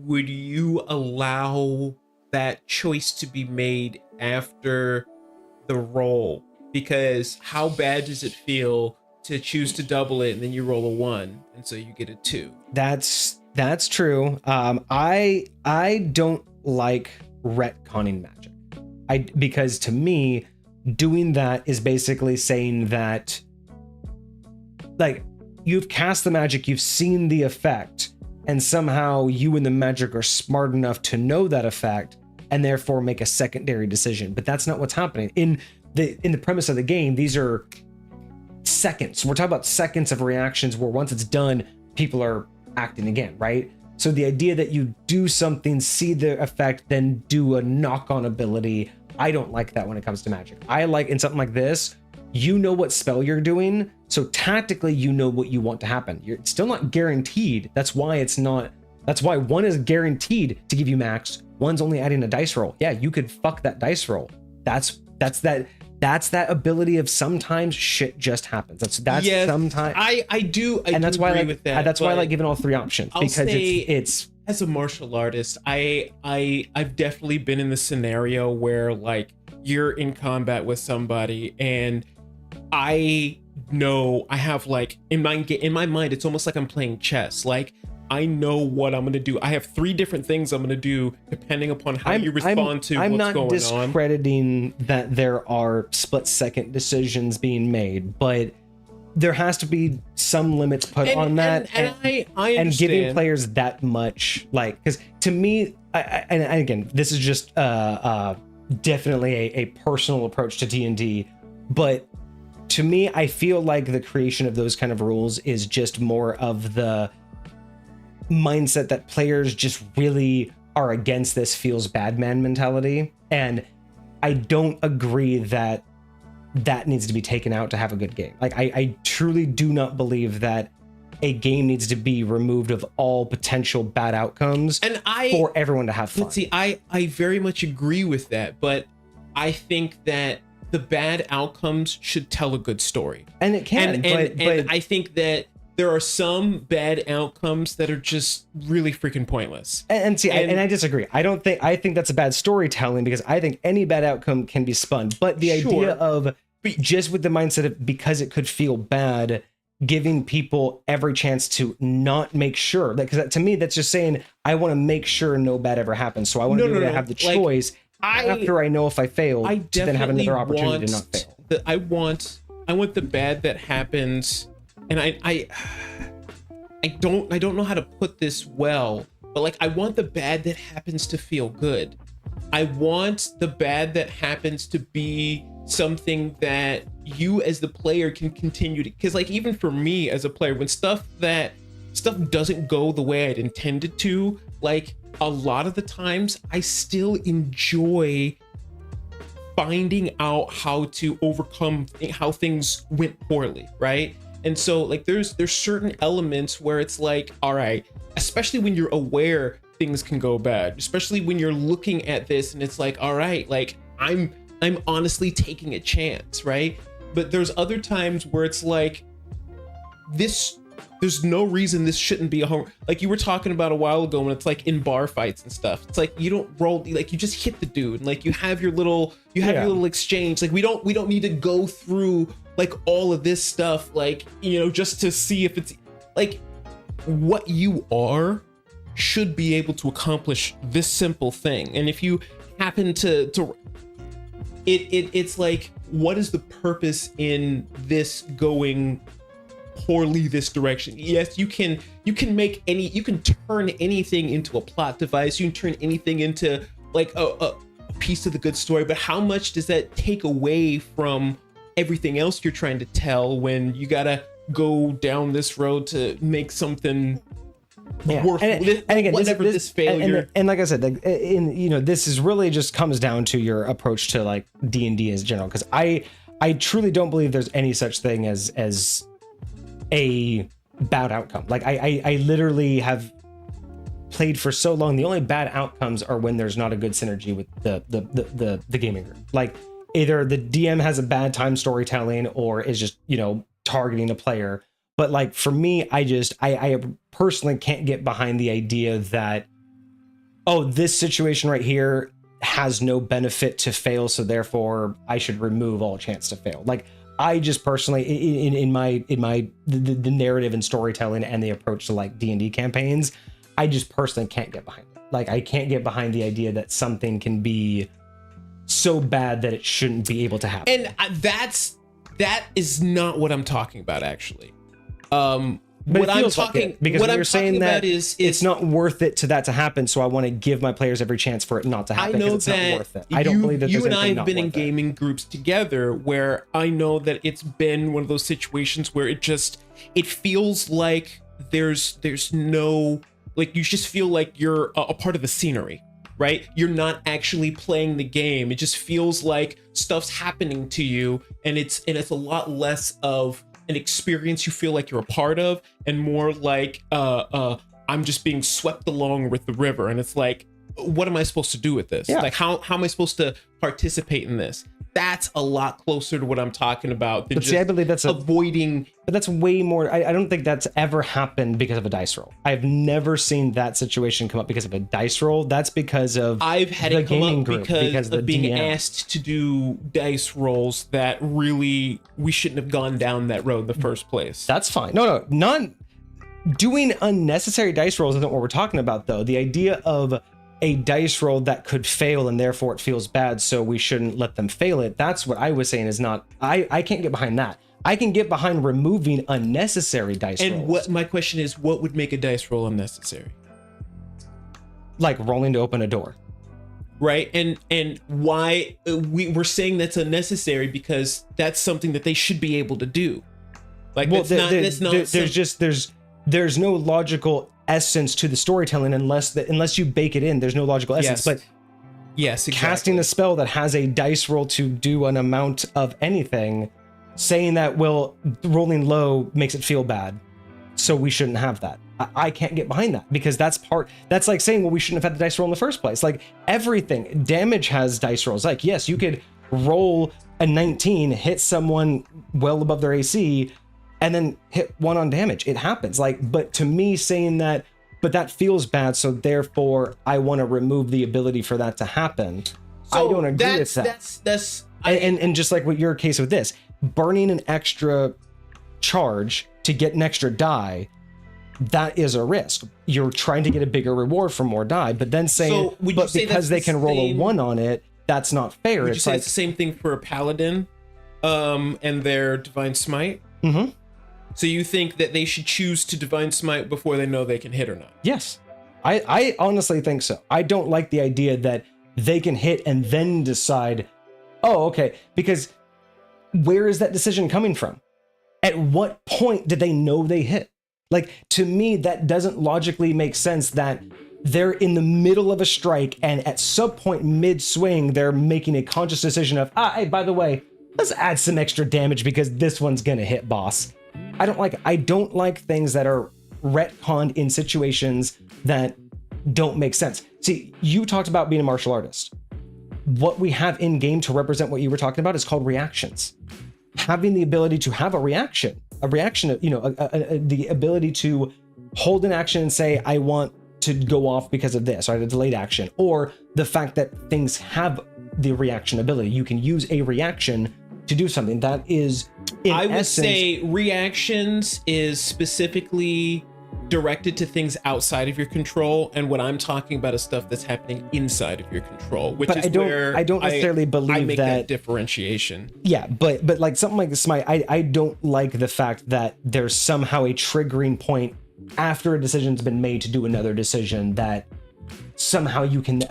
I see what you're saying. Split second decisions can be made, but stuff like that, but just doesn't work for me logically in a combat scenario. Again, from my experience, especially when it comes to stuff like I am intentionally preparing myself for when it comes to this strike. Let me ask you this: if you're going to kick someone, right? Let me just say, you're just going to go for a kick. Can you decide after you've made contact to how much more momentum you're going to put in? Because you're already in the middle of the kick, right? That's my idea. Is if you're going through with a punch, a kick, there's a point at which you know that you've made contact, but you can't change the body language that you've put into it. You can't change what you've already done, and therefore deciding, hey, you know what? I threw it like this, but I should have thrown more with my hip, so now I'm going to put more of my hip in after I'm already moving. You can set yourself up, because there's going to be a big difference. Like when I'm going for a kick, every kick I throw, I want to make contact. Exactly. That's the way you should be doing it. But the point is, not every kick I throw will make contact. And so when you kick a target and you hit it, it's a very, very, very different thing than when you completely miss. And you have to. So the answer to your question is yes. You most definitely can change the power that you put into a kick. You can put more, or can you hold back? Because I know that you can hold back when you know you're not going to hit, but how do you put more effort into something that you've already thrown? The difference is knowing where your kick, or knowing where that break point is, knowing where that contact point is supposed to be. If you feel the resistance at that point in time, you have the ability to, first of all, you have to set yourself up. You have to set yourself up to do it properly. If I'm pivoting myself, so you have to make a decision beforehand. It's not making a decision. Like, you always set yourself up for this. You always, every single strike, you are prepared to do this action. This is there no matter what, all the time. When you pivot properly, you are prepared. Period. End of story. Every single kick is going to be like this. Now, if you choose to execute with extra power, yeah, you most definitely can. I can also choose to just let it hit as it hits. But you're telling me you've thrown the kick. You're already mid-kick. You've made contact. Now you're going to put more power in. Now you've decided after you've made touch. You're going to push with your pivot, yes. Or you can not push with your pivot, yes. But so what's the third option? There is no third option, right? What do you mean third option? Because again, like, you've thrown the kick, and you're saying you can throw more effort into it, but that's only if you've made contact. So that's still part of the same kick. That's still one followed. So like, what you're telling me is you're either going to hold back or continue the full kick. You're not changing the amount of a basic kick. What Smite is saying is, I have a kick. If I make contact, this is my kick. But one day I'm going to make that kick, and halfway through I'm going to be like, you know what? Twice as hard after I've made contact. That is what I'm saying can't happen. I understand that you always are ready to hold back or follow through, but at any given point to decide I can in the double natural, my abilities, in the natural, I hear this. what you're saying, but again, the mindset of the effect of I get what, being able to do that on there is the mindset of being able to say, I am going to twist with my extra hip, I am going to trigger this divine energy to flow through me to do this thing. Like that's where the logic connects. I still don't see that happening after you've made the decision to make a hit, though, because I can understand like knowing whether or not you're going to be able to make it successfully all the way through and whether or not you need to pivot to overcome a miss. But the idea that you're going to infuse it even more, again, it's not something that I feel like, again, even with a weapon, swinging a weapon once mid swing, there's no more power. It's unless you're already holding back, right? Unless you're never giving a full swing. And then at one point you're like, this is going to be my full one, which is kind of like the DBZ concept of fighting, right? Like that wasn't my full power. Okay, let me ask you this. That I can understand. What if I had a sword that had like a button or a trigger on it, and that trigger activated some rocket boost that enabled it to like just theoretically, like, is that mindset something you would say could be triggered whether you hit it or not, whether I feel that contact or not? That would be one of those trigger things. It then? But see, that's when you get down to if you know you're going to trigger it or whether or not you wait for the outcome. If you wait for the outcome, it's going to be another action, whether it's in D&D terms, it'd be a bonus action. It's a trigger pull, but it would still be a subsequent thing, right? But something like Smite, I don't look at as a subsequent action. It's part, to me, Smite is something you're imbuing, right? You're like, this is for my god. To me, Smite has always been a dedicated thing. I've never liked the idea that Strike is an afterthought, because Smite is like, that is you channeling your god's power. You're asking your god, smite this enemy of mine, right? It's not an afterthought. It is I need this to be done. And if you miss, guess what? You weren't fucking worthy. Like, I'm sorry, but again, I don't see moments like that as a bad thing. They're just more opportunities to tell a story. If you set yourself up for a fall, it's called I look at it as like, it's called embarrassment, right? If you set yourself up in game, there's always a good way to narrate it out. I think the problem, a lot of the times I think the issue is when people either go too far in embellishing the fuck up, you know what I mean? Like making your character look like absolutely terrible, or when it's overlooked completely. Like it's over, like, oh, you missed, okay, move on. I think those are the two times that make failures feel like you talk about, like they shouldn't have, like they didn't do anything, right? Because again, it's all about the narration, right? We've talked about this in terms of AC. Just because you miss doesn't mean you miss, right? Like not hitting their AC doesn't mean you whiff. It's part of the combat that not every thing that you hit is substantial. And that's where I feel like misses, even failures, I think a lot of times aren't looked at as opportunities for substantial. They're just looked at as, oh, it didn't work, move on.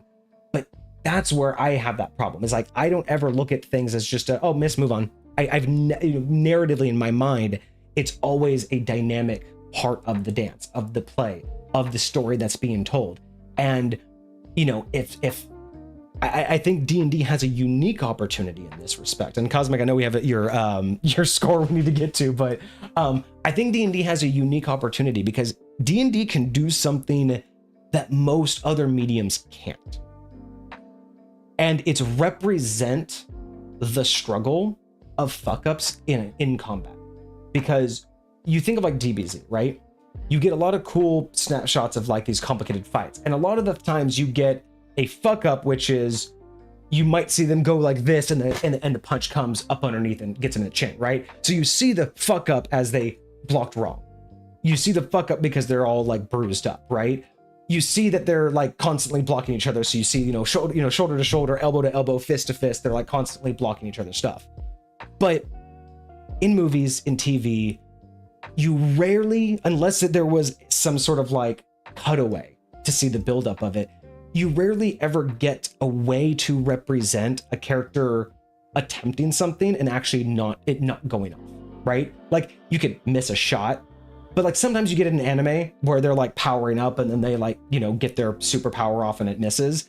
But you don't really get to see like the struggle. Like you get the big one, you get the big like spirit bomb misses or something like that, but you don't get to see the small little struggles because it's hard to represent that. It's hard to represent what someone's attempting and whether or not they did it and what failed, right? Was it them that failed? Was it the enemy that was too powerful? Were they too quick?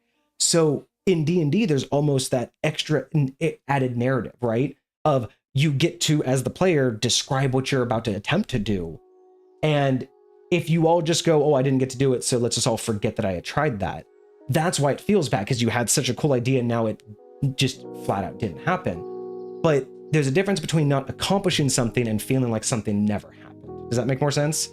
That I definitely understand what you're saying. And I feel like that to me is a bigger issue, I think, with this is it feels, I think in my experience, I've seen it happen a lot more where it ends up that things just never happened instead of I didn't get to accomplish it. Like it never really works out part of the story that I almost got it. That there's no reward for attempting it. And I think that's what you were kind of getting at with different words. It's why have a role if there's no reward for even attempting it, right? Whether you fail, like reward, I feel like is a heavy word. Feel because good. I don't necessarily want to be rewarded just for attempting, but I definitely want to feel like there was a reason I attempted in the first place. Exactly, and that's the thing. And if what I'm doing makes it feel like next time I'm not going to do that, next time I'm not going to try, next time I don't want to be a part of this, if that's the feeling I come away with from an interaction, that's not a type of interaction that I want to keep going back to. That's not a type of interaction that I want to encourage an outcome from in my games. Like I want to make sure that when people are going and attempting something, that even when they fail, they're like, I'm gonna try that again. I'm gonna get that next time. I'm gonna make sure that happens. And if you feel like all you're getting is it's emptiness and hollowness from your attempts, it feels really bad. And I understand you're trying to feel that emptiness and that hollowness with the description of what you're doing, of description of what's happening in game, and like how the failure actually looks, whether it was a deflection, whether it was really powerful, and you didn't blow him up, but you blew that thing up over here. And I guess that's where I'm getting, like, I guess that's where I am lost though on your perspective then, is because that's like saying if I play a whole game where I roll nothing but nat ones as a melee fighter, am I just going to never play a melee? Like, I don't understand how can missing a roll lead you to believe that I don't ever want to try that one thing again? Because if I miss it, it won't work. Because that's like saying I have this cool attack, but I missed it this one time, so I don't ever want to try that because it sucks when I miss it. That's where I'm just like, how does missing a roll lead to? It's much less of, it's kind of going back to what we were talking about earlier, the risk versus reward, like what I'm spending versus what I'm getting. And how often, we talked about it, I forget which review we were talking about, but it's like, what is the likelihood that this is going to go off versus the likelihood that it's not going to go off? Like, what's the willingness that I have to expend these resources, to use these abilities, to go down these roads and try and do these things, when I feel like what I'm going to get out of it more likely than not is to miss, or what I'm going to get out of it more likely than not is to not see the fruits of what's going to happen. It's how often am I going to feel like, okay, if I'm just a melee fighter and I'm just missing all the time, like that happens sometimes, it really does, and that feels bad enough. But if I'm fighting the BBEG and I'm up in melee combat with him and I've been swinging at this dude for like the past 4 rounds and I have somehow missed every single one, and on 3 of those attempts I tried to smite, and I am now out of it's like, why I have no more resources. If I'm just swinging and missing, yes, that sucks. But if I'm swinging and losing all my spell slots, you're saying that same exact fight goes on for 10 rounds, you die, you never hit him, so you never even got to use smite. That feels better. That would feel better, going 10 rounds, never even having a chance to use smite, than at some point trying to use it and failing. Are you saying that would feel better? Because Yes. in your scenario of you're okay rolling the ones, your problem is wasting the smite versus never getting a chance to use it. It depends on what the ability is. But just in this one example, you would much rather walk away from a fight dead, never having a chance to use it. Because here's the deal, I'm gonna be dead anyways, right? Like I'm gonna be dead anyways. The stuff is not gonna have gone up anyways. But it's you wouldn't look at that as an alternative of you didn't try everything though. Like you didn't try everything you could because you didn't use smite. Like that could be the narrative of you didn't do your best. Like I'm just trying to think of like how does that walking away, never getting to use it, how does that feel any different than using it and missing? Because again, like because of the I guess it is because of the way I see what's happening, because I don't see the smite as being this like this preamble. I see me being in combat, and that when I have a successful strike, sometimes I could make that strike explosive. Sometimes I can make that strike more than it ever was before. That's why I like the idea of it being something that's done in response to whatever else is happening. Like to me, this is in response to a hit.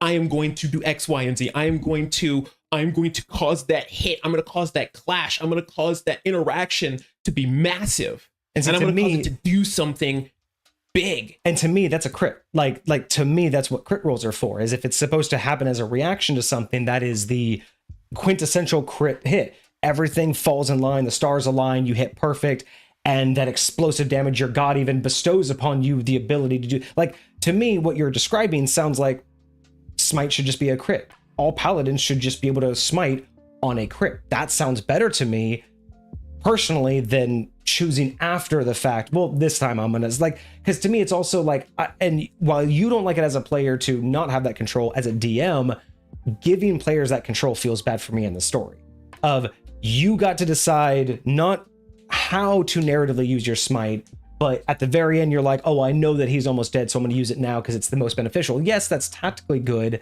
but that doesn't necessarily feel good for my storytelling, because it's the min-maxing if you're aspect. Talking about I'm going to use it because he's almost dead, like that would be the case regardless of whether it was before or after I hit. Like that's just that person's tactical. Do I want to use it when he's low health, or do I want to use it out the gate? Like that's just how they work. That's just how that player plays. But knowing that they're almost low and waiting until you guarantee to get that hit is again different, because you're basically being like, well, I'm not going to use it until I hit him, and then I'm going to use it when I know I can guarantee to get the kill shot, right? It's a level, to me, when I look at that, that's a level of min-maxing choice that there's no logical way a character or player, again, to me, that's metagaming. It's more metagaming that I would prefer to give players. See, that to me, where you look at it as a perspective of it's just me using my spells. Like if I know that I have spike growth and I see a bunch of people and they're coming in a hallway, it's logical for me to expend this resource at this point in time because I feel like this is going to be most advantageous to me. Like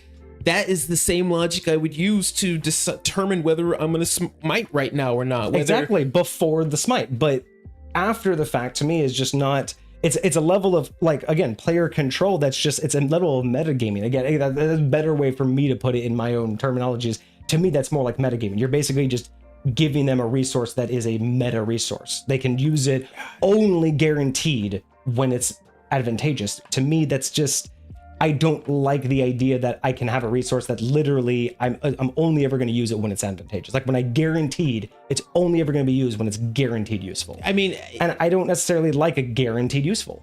I see what you're saying. I see that you don't like something being guaranteed useful, but I think not all the times, but sometimes it's very valuable.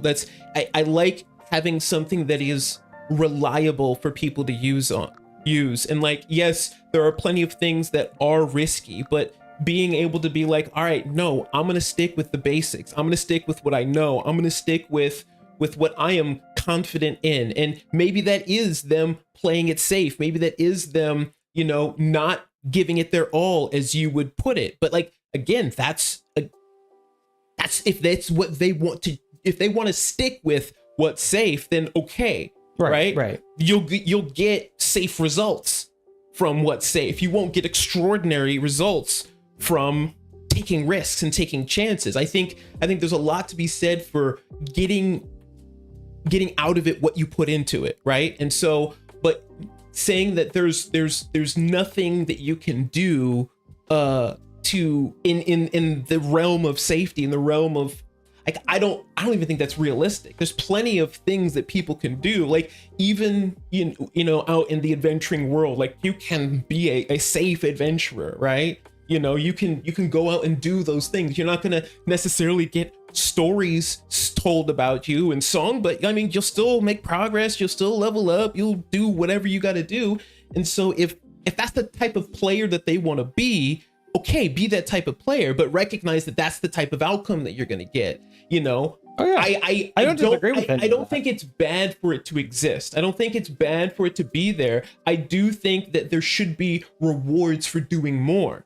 I do think that there should be value in doing more. I don't necessarily think you should take away the reliable abilities. And that's I guess overall where I'm coming from is I understand the difference that you're trying to make, but I want to make that something that's more valuable. I want to make that something that people strive to do things that are risky, to do things that are big, to do things that are going to get you noticed, that are going to get you out there, because again, that's what we're trying to do. We're trying to build the story, right? But giving people, you know, not everyone's always going to be there. Not everyone's always going to be in that headspace or that mind space. And so, you know, giving them, you know, something to fall back on, something to rely on, I don't think is something that I'm opposed to. I don't think that I wouldn't be opposed to that either. I think there's plenty in D&D to fall back and rely on. I just don't think something like, and again, choices to be made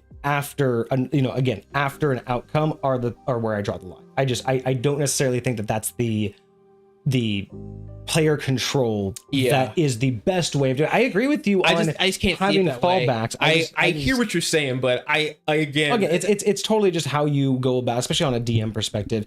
How do you go about like balancing, right? Like in terms of how much control, how much agency do you want to give your players in every aspect, and what does that look like, you know, in your campaign, right? Because it also just depends on how you roll your plot lines, how you roll your actual storylines, and how you continue that gameplay. And I do understand that my mindset won't work for every scenario, because a lot of how I DM personally is very reactive, right? So it's very results driven, based upon what you do as players. This is what happens from the DM. And so a lot of DMs have stuff prepared ahead of time. A lot of DMs don't necessarily have the flexibility to just react to whatever their players throw at them, because they've had some preparation done. They've had things that exist in their worlds, things that are more concrete, things that will hit back, so to speak, in their world. So, I get that mentality. You make a good point too, because I mean, even my, you know, obviously my perspective definitely won't work because it's not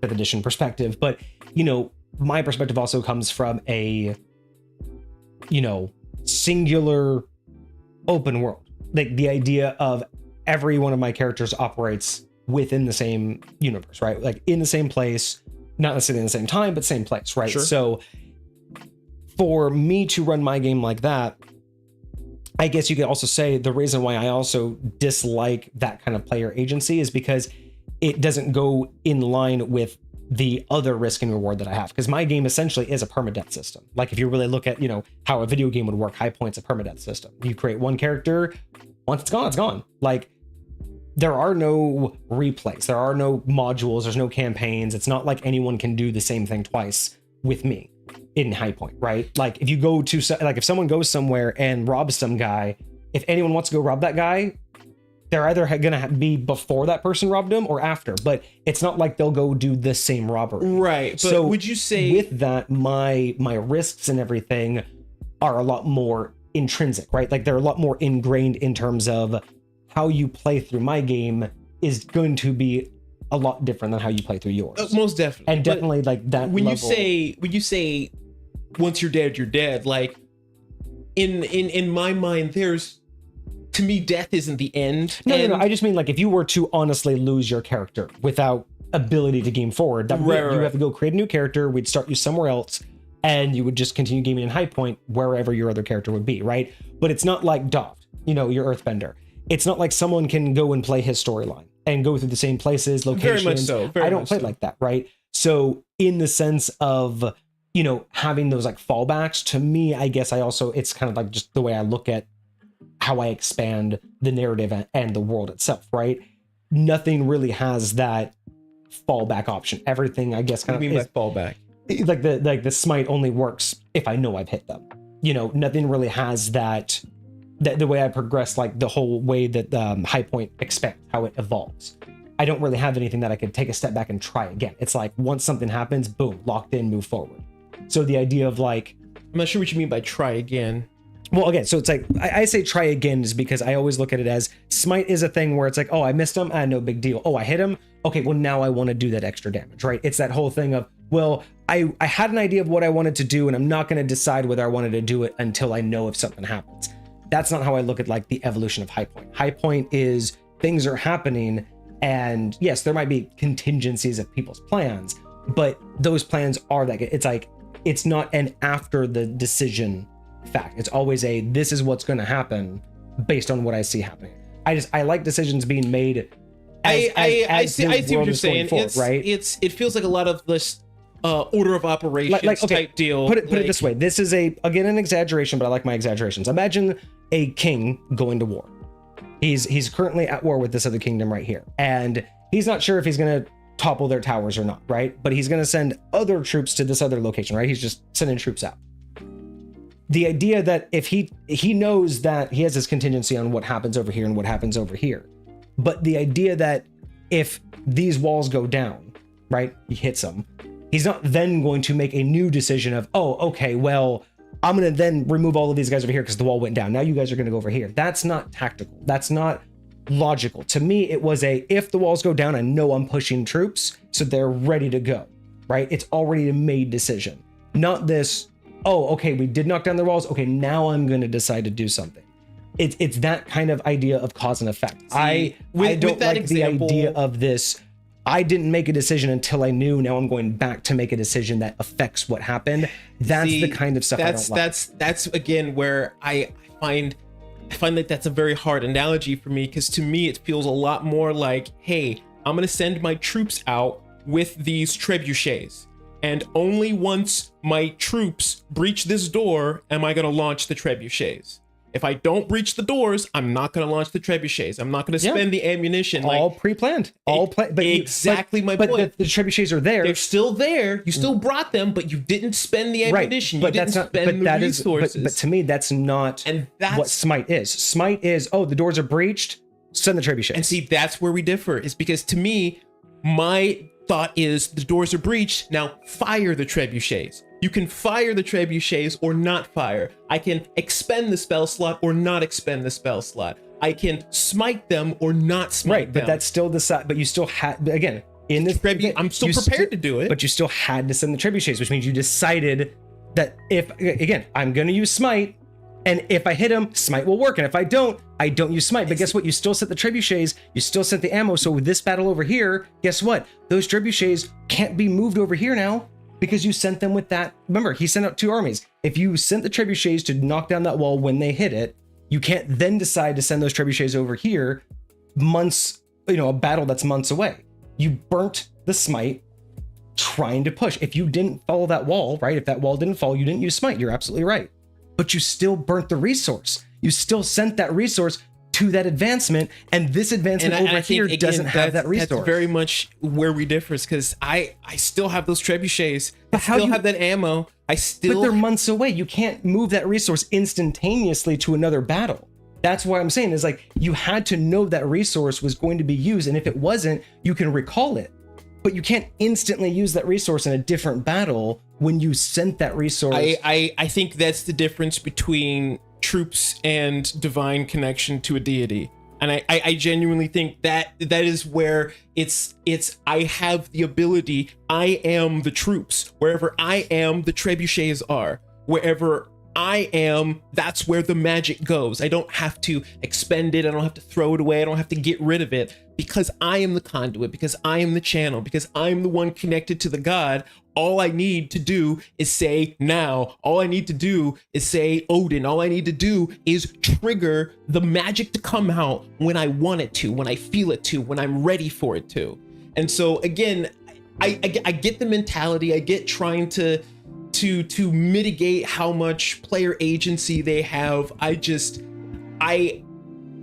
For me, I don't see enough value of keeping that from them. Like, I don't get enough out of it as a DM to be like, nah, I think it's way more. But there are situations where I would say that's the case, where it's like, I'm not gonna let you just know what's gonna happen beforehand. You know, like, there are certain scenarios where that's definitely the case, but when it comes to something that I would call like very similar to a lot of just like the very base class features, some of the basic things that people can do, that characters can do, like, I think that there's something to be said about having that reliability, having that, you know, ability to say, this is what I can do, and I want the uses of these things to be valuable. I want to make sure that when I use this, like, I did something with it. I'm not just throwing it away, you know? Like, there are going to be resources that you're going to have to risk, that you're going to have to save. Like, if you have a spell scroll and you want to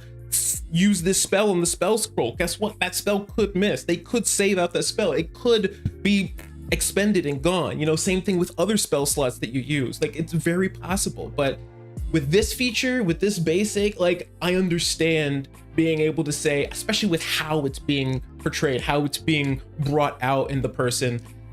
For me, I definitely feel like that it's definitely something that makes enough sense and is easy enough for me to work with, whether they succeed or fail, right? It's not like you're gonna have a million spell slots in the end of the day. You're still expending something when you use it, you know? Which is why, I mean, I'm currently experimenting with one of my players who wants to be a monk, being able to, because Stunning Strike is something that's crazy powerful, but is also, from my experience as a monk, I played as a monk in like 10 sessions and stunned somebody once. And I tried it a lot. Like every monk does. Gotta try it every time. And so I'm like, why would I waste my points on this if it's just, like, you're just sitting there burning through your points trying to stun them one time? But that's where my question is, like, why wasn't it working? Was it just bad rolls or saving throws? I don't get any control over it. Saving throws. They saved out of it every single time. They saved out of it. They saved out of it. They saved out of it. I had a decent save, but they saved out of it. So what are you gonna do? Yeah. But see, I mean, I don't see how that's any different though, right? It's like it's a resource that you burn. Why even using it? Why throw my resources away? Why even attempt to participate in that part of my character if I'm just gonna throw it down the trash every single time? Well, I mean, again, so what? Just don't have it or guarantee that it works? Like, I mean, no, but I'm experimenting with, you know, I'm starting off with like, okay, you spend one what do you call it, key point, and every single one of your attacks has the ability to proc Stunning Strike during that turn. The first time that it goes off, it's expended and it's not there anymore. So it's like, okay, if I'm a monk, I can do 4 attacks in one turn. I spend my key point to and I want to charge it, because normally it only costs 1 key point. I want to charge 2 key points to have it work for all of your attacks during that turn. And then the first time it actually goes off, that's when the key points go away and it no longer has the ability to proc because they're stunned, right? Okay. You know, so like that's the mentality. So like, yes, you could lose those 2 key points, but you used it for all of your attacks. At the very least, you felt like you got a little bit more. If they saved out of all of them, it was only 2 key points. It was so. And see that to me is just like, it's just more of this whole like, oh, the players don't feel good, you missed, oh, okay, and we'll give you something else. And I'm like, that's again, it just feels like the players are too, like, again, and I come from a much more hardcore like edition, so it's like, totally get it. Maybe I'm just too old school, and I feel like a lot of these rules are babying players, but I feel like players have way too much control and My power question already. is, baiting them to what end? What do you think they're getting out of it so much that is taking away from the story? It's because, well, again, it's exactly that. It's the entitlement of players deciding, well, I only want to do what I want to do, and if I can't do it, we're not going to play the story, right? Like it's to me, it is kind of a players. I feel like that's an positive- very extreme version of what we're talking about. It probably is, but like I have seen it in like, in the ether where, there are, again, like, you see it more in the min-maxing community, but like, there is just this, there is a more of an air of being on the player side than the DM side, especially with the additions. Additions used to be more assisting on the DMs. Now it's definitely more player heavy. I think players have more control, more knowledge, and again, this is also just in the community, but again, players are expected to know their entire loadout. DMs are less involved in character creation these days. Like there is a lot more push onto the players now. I'll say this. I feel like there should be a lot less about sides, because I genuinely think there should be one side. And that's the side of the story, right? Exactly. So it's not You really and I have about- always talked about that. Very much so. And so it's like, to me, it's not about whether the players have more knowledge or less knowledge, or if the DM has more freedom or it's just, are we collectively telling a good story with the way we're approaching this? Like, are you using your abilities to game the system and to get the most out of whatever, or are you out here trying to be a good player and that's what I mean, is I feel like a good story. I feel like a lot of just like what 5th edition has done is it's more about literally empowering the characters, not empowering the player. Like it's there to make you have a very, very powerful player who just basically gets to either walk, because and maybe it's also just the stories you hear, because it's either the players are just walking through everything or the DM is just stomping them left and right. Again, I think a lot of the general wet stories that we hear that give us these kind of like, oh, I don't want to experience that, or oh, I don't want that to happen to me or to my gaming group. I think a lot of that just comes with, that's just how they play, or that's how they see the game.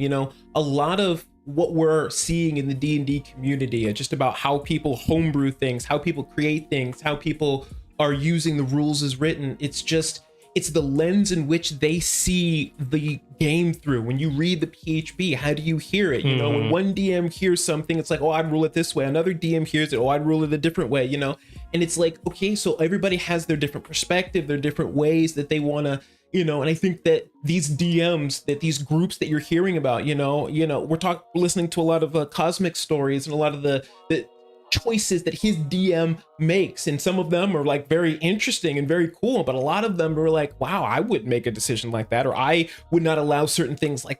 And so a lot of what we hear about is, I don't necessarily think it should all be blamed on 5th edition. I think it's a lot of just the people that are playing 5th edition, and I only blame 5th edition just because of the way that it's designed is encouraging players to be more hands-on, which is fine, but it also is just it's very much a kind of like a Lego piece, right? Just everything just clicks in, so it's super easy to min-max and overpower. I'm just saying it's not 5th edition's fault. Like, it's not like the rules are forcing this type of gameplay.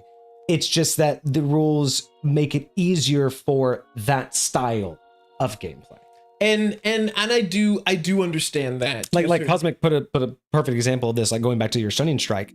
Cosmic said, like, as a great example, Stunning Strike is based off of Constitution, and that is typically the enemies, like most NPCs or monsters, that's typically their most buff stat or one of their biggest stats. A lot of the times. And when they don't have that, he goes on to even mention that's like, if they don't have that, that's when you get things like legendary actions, legendary resistances. Like, when they're not Constitution based, they are your bigger enemies that are basically just gonna walk away with it anyway. So that is kind of a good point, that it's like, in situations like that, right? Stunning Strike is amazing, but did the game really think about it in its entirety? Like, did it, it is Wizards of the Coast looking at it from the point of view of, hey, monks have Stunning Strike, let's give a good balance of monsters, a good mixture, so they'll have monsters that it works on? Or was it, hey, that sounds cool for monks, and then another group altogether is like, yeah, Constitution's fine for monsters?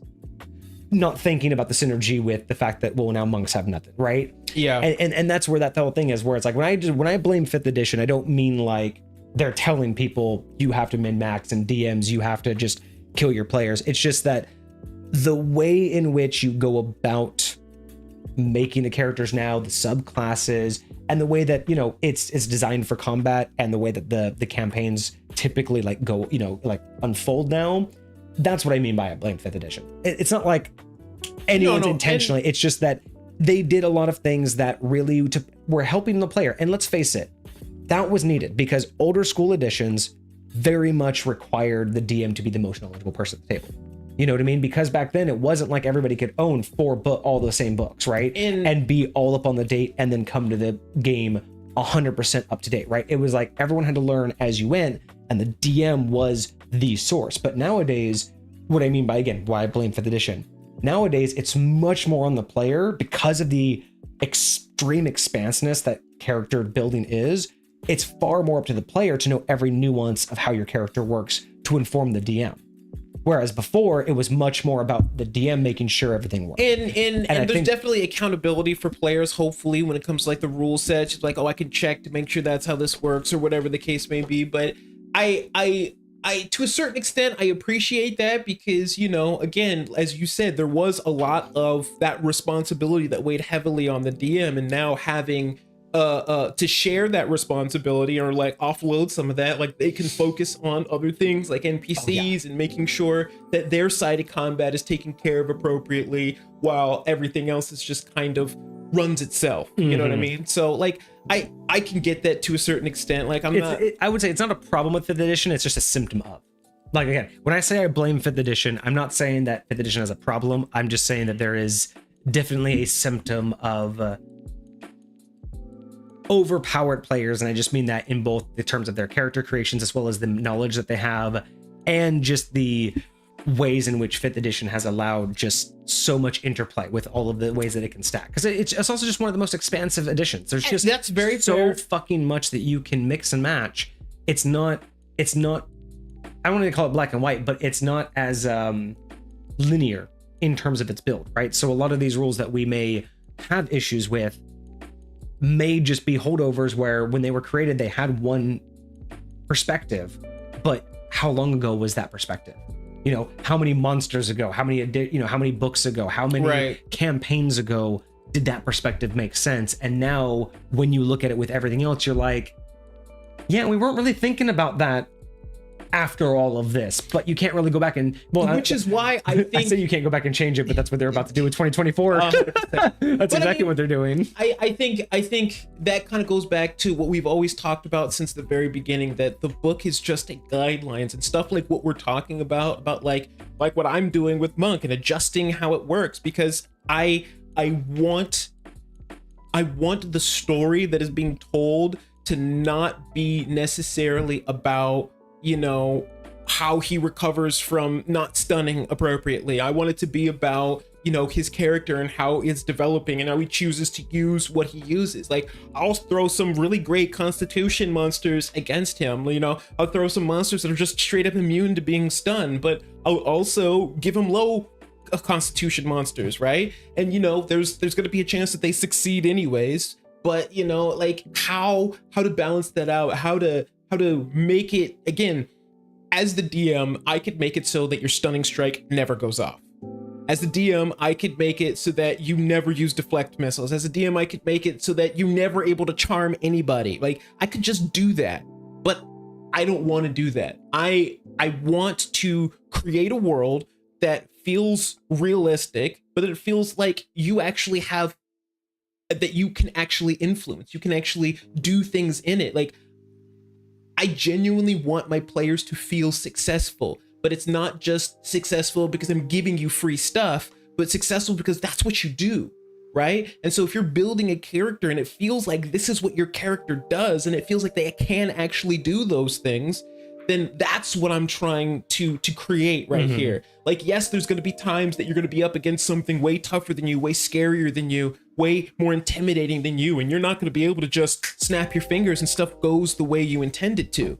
But when we're running around in everyday life, I don't want you to feel like I have to worry about like everything that I'm gonna do potentially going wrong. Like, I don't want that to be the crux of your character development, right? Like, I would much more, because I feel like it a lot in comic books, a lot of the times they will either focus purely on physical obstacles somebody has to overcome, or they'll focus almost purely on the psychological and social obstacles somebody has to overcome. Because you look at Superman, he almost has zero physical obstacles as he has to overcome. Like, yeah, they'll manufacture some here and there, but eventually he just powers through it. Right. Everything that really a challenge for Superman is social, is mental, is here, right? But a lot of the other people, like Batman, you know, his brain is so smart. He doesn't have to worry about social situations. He's got money for days. All he has to worry about is being a regular human dude fighting superhumans. Most of his issues are physical issues that he has to overcome. And so the question is, what am I trying to get my players to, where do I want their character development to come from? Do I want it to come from physical issues? Do I want it to come from, oh, you couldn't do that? Or do I want it to come from the environment, the world that you're coming in? Like, I can build those into the world easily, but this kind of stuff, like, yeah, it'll be hard sometimes, but I don't need that to be where the story comes from. Right? Like, yes, that'll definitely be a part of it. Yes, there'll be challenges along the way, but I can make those challenges when I need them to be there. When I really want you to struggle through something, like, it'll come and it'll be hard. But, you know, if we're just running through stuff, if we're just going, imagine like every encounter the Avengers had, like, one of them almost died, like every single time. Like, what's the purple bow and arrow dude's name? Hawkeye. Hawkeye. Like, what if every single time he went out there with those dudes, he was almost dying, and like they just had to keep saying, like, that would not be a very compelling. Like, we would just be like, how we kicked Hawkeye out of the Avengers because you don't really belong here. You can't really hang with us because you keep screwing up, you keep failing, you keep sucking. You know, so it's like, why are you even here with us? We can all do our job. You can't. Right. And so it's like, I want them to be able to feel like a team. I want them to be able to feel like we're all together. Like, we're on this journey together. And yes, we're gonna have struggles. I'm gonna struggle here. You're gonna struggle here. You're gonna be super shit at stealth, and every single time we're gonna have to figure out a way to like put you in a cone. We'll figure out the things that we need to figure out, because you're not good at that, because that's not what you do, and we have to overcome whatever this is. But I don't know. I definitely hear where you're coming from, but I feel like I want to put it, I want to ingrain that into the story. I want that to be a part of what we build together rather than just sucks to suck, you know, which is a lot of the times what it feels like. It's just like, hey, you ran into shitty dice rolls, so having a shitty day. I mean, yeah, but and my whole confusion is just, shitty dice rolls do happen regardless. I just don't understand how one shitty dice roll can be okay and another one can't. That's where it's like, for me, it's. I mean, I have my line. I like the struggle through. I like the character development through everything, right? I like the character development from the story, from the physical like obstacles, but also just the player obstacles, right? Having them, you know, attempt something and fail at it and not know, was it the attempt, or, you know, what was it, the idea, or was it the attempt, right? And I feel like there can be a lot more character creation in that as well, right? Because you never quite know, you know, again, the player has to question whether or not doesn't eliminate that for sure. I know, but I just still there. But I feel like it just panders a little bit too much to players sometimes. Like, I feel like players already have a lot going for them, especially with newer editions. I just feel like I don't think they need that much more. I think there's already a lot of entitlement with players. I feel like, in terms of the expectation of winning, and I feel like things like this a general give them more. I get what you're saying in terms of you want a general feel good atmosphere. You want everyone to be always, not necessarily always happy, but you always want them to want to come back. I 100% agree with that. I mean, I've always had players to come back. You always come back to play with me. Obviously, we both have players. We're doing it right for our gamers, right? But that was just, you know, I obviously do it just fine, where I can make my rules and still entice people. You can make your rules and still entice people. But again, it's just it's so much more than just single decisions, right? Because it's so hard to say that by allowing players to have smite after they know they've hit, that right there, we can't say that alone really changes the entire game, right? That Very much so. We can't Very even say much so. that alone changes the entire paladin. But I will say it is very much less of just that one thing and more of like the idea of the approach. And that's what we're talking about. It's like, yes, it's not so much the individual natures, because like you said, like in some ways you would be fine going an entire combat crit failing and you'd be walking away fine because that just happens. But in other situations, choosing to do something that you think should go off and it doesn't is where it's like that line of you don't mind, where it's like things. It's like, less that it should go off, and it's more of, okay, when I cast Magic Missile, it hits its target. When I catch Magic Missile, it hits its target. When I do X, Y, and Z, it does this, right? You know, when I cast Sleep, this many hit points goes unconscious. You know what I mean? Like, there are certain things that are reliable, that aren't a dice roll, that you don't have to check for, right? And I don't think that's a bad thing. no, but again, there are things like that. So it's like, again, and this is one of them. This is how Smite works. Smite, you use it afterwards. Smite isn't about the dice roll. Smite is about when you choose to use it. And that's my mindset when I'm looking at this. I look at just like being able to cast Magic Missile. It's a thing that happens. And so it's not so much that my purpose in making it this way is the player needs to have player agency, but this is the thing that you use when you want to be able to guarantee the thing happens. Just like you would use Magic Missile when you want to be able to guarantee the thing happens, right? Like there's certain times where it's like, okay, certain people, certain players, certain classes have certain abilities that are those things. And again, I know that we were earlier talking about specifically how you explain that. Like, to me, there's an easy way to explain that, and there's no reason for me to take that away from my players. But for you, it kind of conflicts with your explanation of where you get the magic from. And again, also for you, it feels like you don't want your players to have that type of agency in these types of scenarios. And so again, that's like, to me, you guys can't use Magic Missile because it's a guarantees hit. Like that's how that feels. But not even close. So, because Magic Missile is totally fine. I mean, yes, but I feel like it's totally fine because you can explain it, right? Because the way Magic Missile works is easier for you to explain, and this one's less. So, and again, I get that, but when it comes to player agency for things that are guaranteed, like that's what I mean about taking away Magic Missile, because it's like, then like imagine there was a player that only used Magic Missile. Like that was like all they used. They had a wand of Magic Missiles. I used all their first level spells on Magic Missile. Like they just upcasted it, and like because they always wanted to make sure their stuff went off, right? Like that was just how they played the game. Like that seems like something that you are trying to avoid, just like the player who can smite whenever they want to.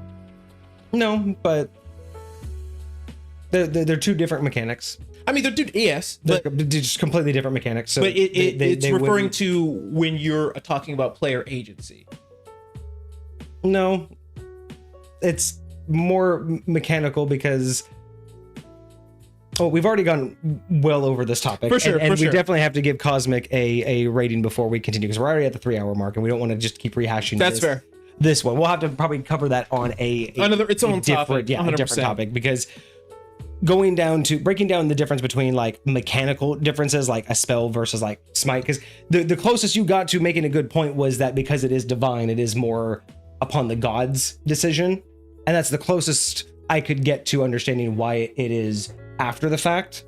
But again, when it comes to things of like finite resources, I don't like I still like the idea that with finite resources there has to be a preemptive intent. There has to be a premeditated intent. You know what I mean?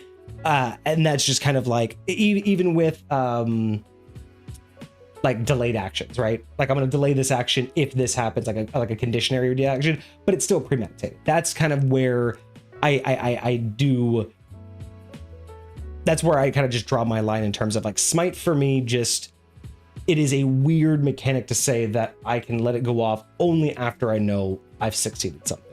That's the part of the mechanicalness that I just doesn't jive with me. And the closest you've made a good point to is like, well, it's the god's perception, right? Like it's the divine power of whenever it goes off. Although we did talk the about paladins not necessarily being divine anymore. So if paladins are oath-based, then it might not be. Then there is no divine power, and then it might not be fully divine. So, but you're right. Let's not. It's essentially it's a moot point, because For really sure. what it comes down to is how do you run your narrative, how do you run your gameplay, and is it working for your players? Because again, at the end of the day, if my players come back and your players come back, it doesn't matter. Exactly. You know what I mean? Like you don't win D&D, you tell a good story. Are you still telling a good story? And like that's really it. Yeah, exactly. So speaking of stories, so as a set, these bracelets have a lot of potential in terms of being a complete set. I do think that they have enough going on that whether they were created at the same time to be worked in tandem or created by two opposing forces, meant to be, against each other. Like I can see this being like, like one person creating both of these for like, a balancing like light and dark. But I could also see this being like two champions on different sides, right? Like an angelic champion, or a mortal champion of the angels and mortal champion of the devils, and they were each given an item to battle each other. And at the end of the battle, they both perished, and somebody came in contact with both of them, and then thought that they were a set. You know what I mean? Like I could see a lot of different ways of why these two would always find each other, right? Like there's definitely something Why here does that remind me that could work. I almost said Hitch. What's that superhero movie with Will Smith? And what's her name? What was that?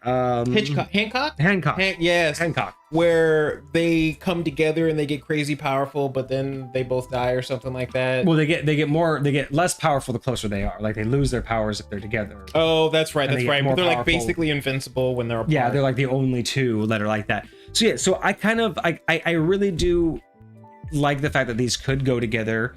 Now, in terms of synergy for themselves, I mean, you have one that, helps give resist or give conditions, one that helps protect against them, right? So that is really the saving grace on why they're connected, right? One helps give, one helps protect against. But beyond that, again, I don't know if the angelic one really hits as an angelic one. I like the negation of charges or of conditions, but I don't think it's enough compared to the other one. Like that's not enough. For sure. But giving hit dice is also not enough, and it also just doesn't give me that angelic vibe. You know what I mean? I think it really should do a lot more with boosting magic, like the healing spells, right? Either guaranteeing full, doubling, adding hit dice, doing something to just make that idea that anything that you do to buff your players is gonna like do something, right? Even giving them their hit die whenever you heal them, they get to also add their hit die to the roll, something. I think I would have preferred something along that line, as well as the condition negation, because that would have made this feel like it went with the other bracelet more, and it just would have felt that later game, that mid to late game. Because this as is, I'd be willing to give this like giving hit die back. I'd be willing to give that as early as level 5. Yeah, because it's just a short rest bonus, right? You're basically just helping people do more short rests. That's all this is doing. And even at level 5, being able to negate all of these conditions. You're only right now at level 5. You're only able to use the first one because you only have third level spells. And even negating those conditions, you only have 20 charges as written. So even at level 5, you're not going to use this more than once or twice per level for the rest of your campaign. Like you're going to have more than one combat per level. So you're not going to be using it every combat. So I feel like it just doesn't live up to what the other one could be. Like, I just don't feel like it's like really jiving. And then with the other one, yeah, I like the disadvantage on saving throws. I like the additional damage if they have a condition. The melee, I think, is the one that felt a little bit weird. Just adding additional like it's a cool effect. I will say that just flat out giving melee damage advantage on damage rolls is cool. I just don't see how it fits in this particular one. That's fair. I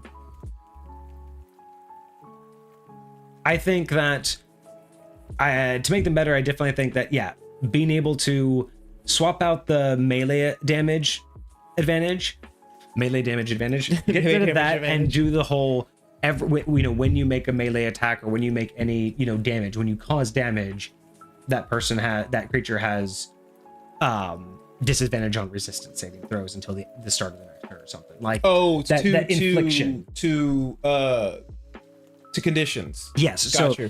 Have that as kind of like a thing. I think that would be kind of just really cool as an additional effect, because I do want to see this thing do more, right? I basically want one to be a debuff and one to be a buffer. I want to lean into this debuffing more, and the disadvantage is great when you're casting spells, but I really feel like advantage on rolls isn't right. Advantage on damage rolls isn't the right way to go. You need to be inflicting more of those conditions. And because this was trying to be either I'm the person inflicting the conditions or the person benefiting from the conditions, I feel like if this thing, every time it did damage or every time it did melee damage, that's when you gave someone an additional disadvantage, because right now it's only when you cast a spell they have disadvantage against you. But imagine being able to hurt them and then every one of your party members gets disadvantage on they have disadvantage on everybody who makes a condition against them, right? So again, it bleeds in more to what Cosmic was saying of making this more of a party feature. We want someone in the party to be wearing this, but we want everyone in the party to join in. Give it to the damage dealer and then have everybody put conditions on them. Right. So whoever they're damaging, they're way more susceptible to conditions, so they're way more susceptible to more damage. And anybody can put that condition. You have a grappler in the field. This guy can walk up, stab, grapple has disadvantage, and now he's grappled. Now everybody can go after him, right? So you know how they specified the types of conditions in the Synergist bracelet? Magical versus physical. I think they should have. I kind of feel like they should have made those sort of what do you call it? Separations in the first one too, because especially what if it was opposite? Because in the second one, in the Synergist, right, whenever you fail a saving throw against conditions imposed by magical effects, you can expend a charge to negate the effects, right? So this is just negating it, but you can only do it to magical. You can't negate physical. So what if the saboteurs? What if the disadvantage was against physical, not magical? So just kind of another duality one, right? Interesting. So it could just be another layer. So one's only magical, one's only physical. That's a nice little like light dark. Well, I was talking more about the extra damage you get, specifically being on magical effects and not physical effects, because kind of like we were talking about, it's kind of hard to say that I get extra damage because you're under the effects of being prone or under the effects of being grappled, like the very physical types of things. But the magical types of effects, like I feel like the spell or this magic could tell if you're under the effects of, because like genuinely speaking, how is magic gonna tell if you're grappled or not? Like it feels weird for them to know that. It feels I've talked about that before. Magic having intelligence is a very weird thing. Right. Like magic can't have intelligence. Magic can only follow intent. But it can sense whether you're like, I would totally say that magic could tell whether you have the poisoned condition or whether you have the charmed condition or whether you have the frightened condition, because it has to be able to do that if something like lesser restoration is going to be able to remove any of those things, right? It's got to know that you're afflicted by it in order to be able to cure you of it, to remove it from you. So that is true. Like I think that some of those magical effects, some of those things that are being afflicted upon you that way, could totally be what do you call it? Could be detected and then therefore give extra damage as a result of. That would be my only mention on that front, but Yeah. Okay. So I do like the set. I love the idea of the set. I feel like we're falling short on a complete idea, right? Like throwing these both, whether it's on one person or throwing them on two different people in the same party. Mm-hmm. I like the fact that it could work with either way. Exactly. I like the fact that it could work either way. I do like that, but I'm just trying to think of like let's say you have that. Let's say you have a party, you throw it on one person, and then you have a different party, you throw it at two different people. I'm really just trying to run through as many like scenarios as I can to where is this really not a game changer set, but is this really a set that's going to synergize a team, bring it together, and really alter the dynamic in any way? Or is this going to be a set that comes into the party and, like many items, unfortunately, just becomes that one character's boon until that one opportunity that everyone gets to benefit off it for that one cool story against that one battle? So, and then it goes back to being that one player's, because you know what I'm talking about, where sometimes you get a cool item and it does have an ability. You have that one time where it goes everyone off benefited, cool. But more often than not, it's just yours. You're just using it off in the background.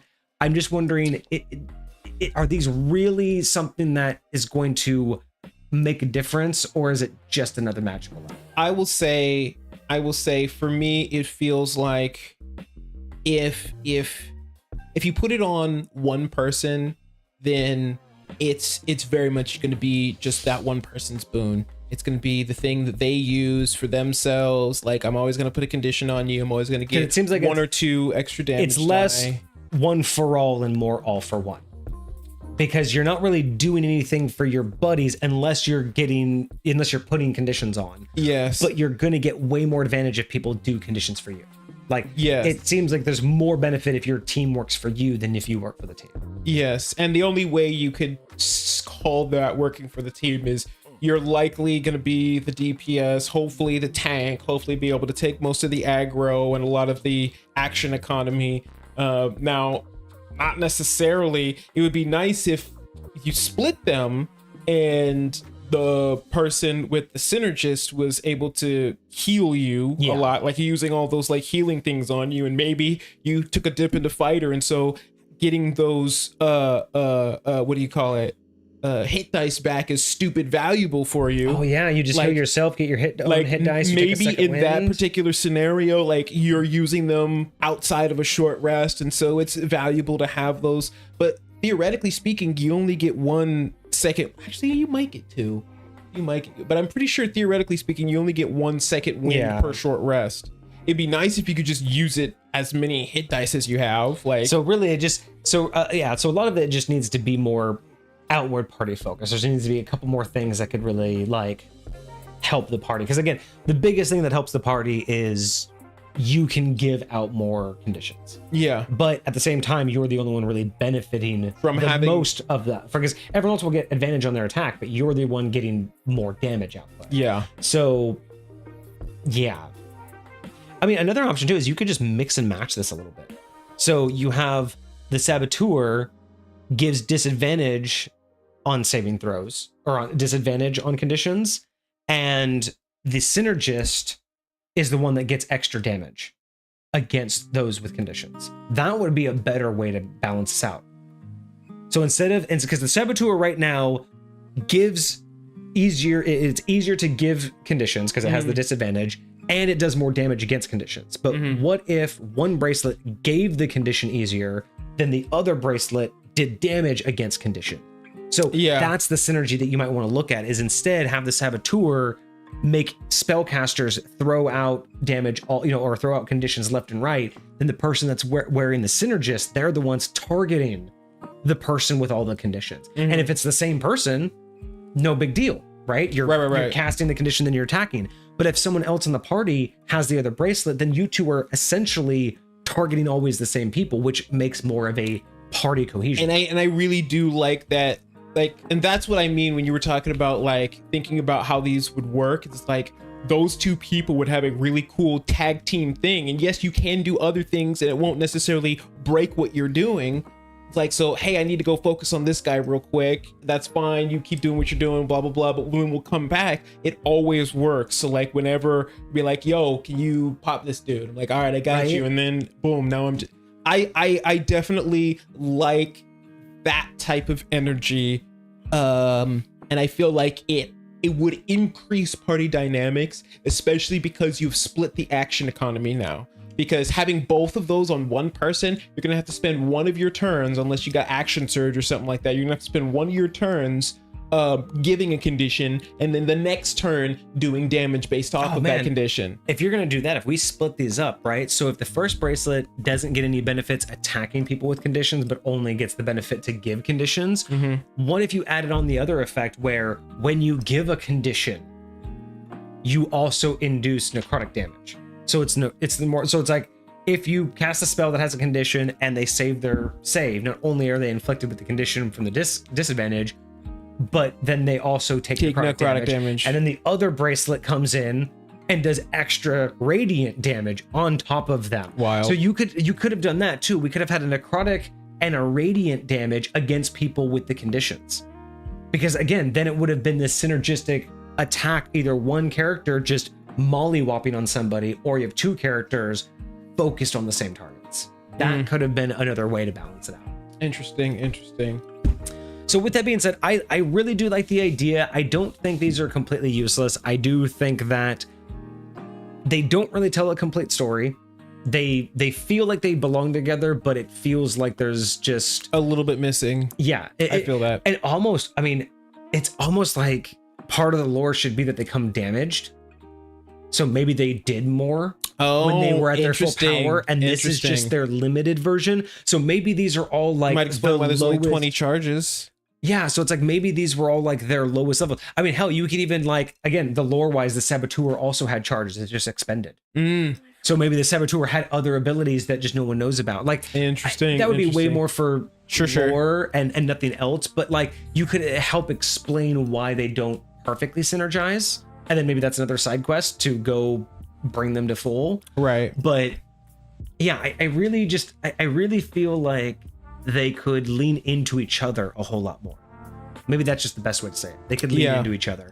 Because right now they're kind of connected, but I don't really see them. I see them being more of a shoehorn. I feel like the party has to force their way to be more synergistic with these. Yeah. To get the full benefit. But even that full benefit, even if the party did intentionally shift their, their tactics, I don't think the full benefits work.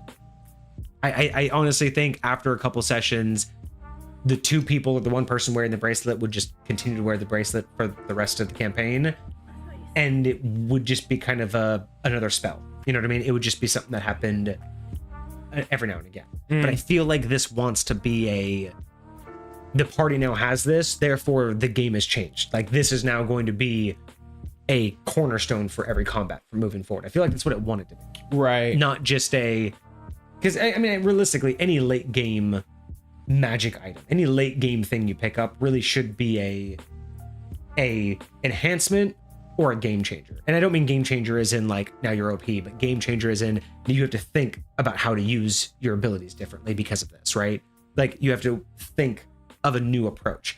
I don't mind those kind of game changers late, but when you just give someone yet another magical item that just does something that'll be useful, it's like, it's fine. It's always cool to do that, but you don't want those to be named.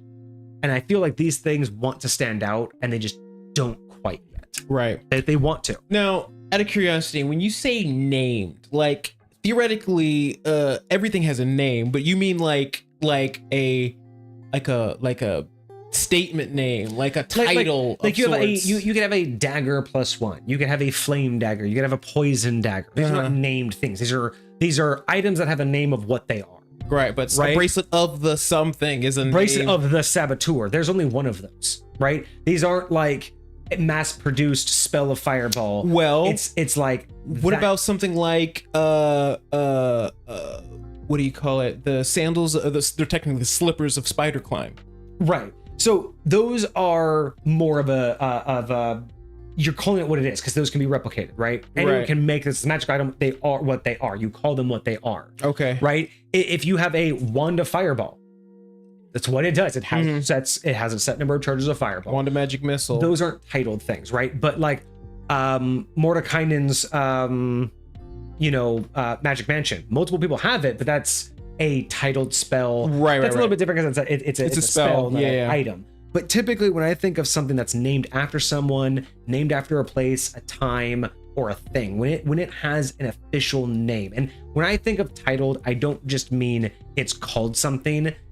It's basically like either one of a kind, like of its own name, like first of its name, or it's just rare but not D&D rare. But like rare as in like these things aren't just plentiful. You're not going to find these anywhere. Like maybe one wizard made a bunch of them, but it was only that one wizard that ever made them. So you might get like 20 of them in your existence. Right. You know what I mean? Yeah. Or you might, a wizard might have made like, a handful of wands. So there might be a set of wands. And you may only, but the idea is that those wands are of that wizard. And therefore, once you have them all, you have all. Yeah. That's kind of when I think of something that's named, I think of like, I'm not just going to go and get someone to enchant it and make one for me. This is not something I just go to the local enchanter and be like, hey, make me a bracelet that does XYZ. This came from somewhere, from someone, from something or an event that caused this to be created. Someone went out of their way to make this happen, right? That's when I consider it named. Okay. Anything that's just says what it does isn't really to me named. It's just that's its name. Like that's what it's called. Right. Yeah. But and there's probably a big gray area in between that. That's probably not a very fine line. There's probably like items that fall right in there. Yeah. That's fair enough though. But I mean, how often do you get that makes general items sense. that reproduced under a name, right? You rarely get something that has. Yeah, I can't think of a whole lot. Usually names indicate some sort of a limitation. But yeah, so I think I'm happier with what this could be than what it is. The bracelets. Okay. But I do like what it's going for, and I do think that in general, sets and pairs of things are, I want to say, pretty rare. I don't want to say underutilized. Very much so. I just want to say that they're just not used at all. Like really having good, proper like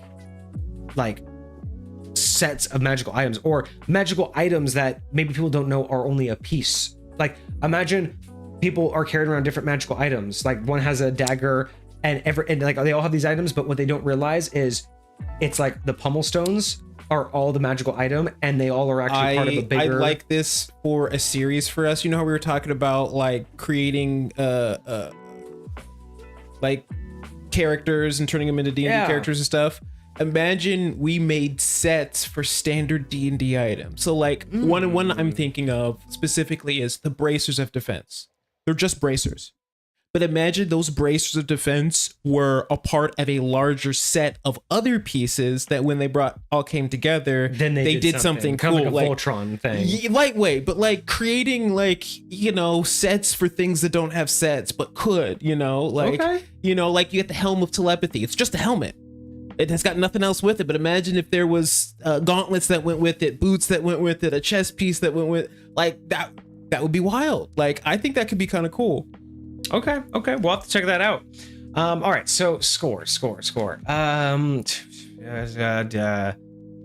probably going to bring down his average, unfortunately, because just high point compatibility wise, I just, there's a lot of complexity in breaking it down based off of spell level and then how many charges there are, and then of course just the divine and necrotic definitely has to be like better defined and a little bit like that.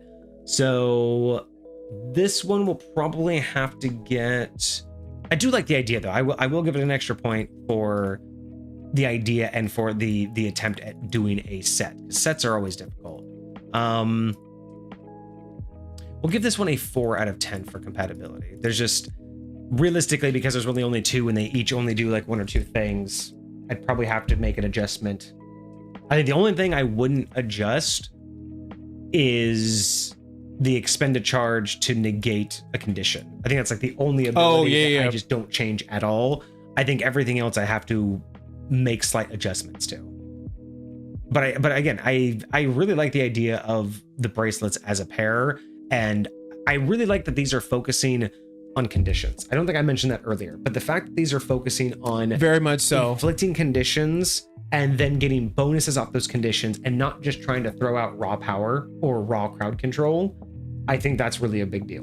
And I think that deserves a highlight, because a lot of the times when you get stuff like this, people are just trying to get an extra attack, get an extra action, or they're just trying to do something more than they already can.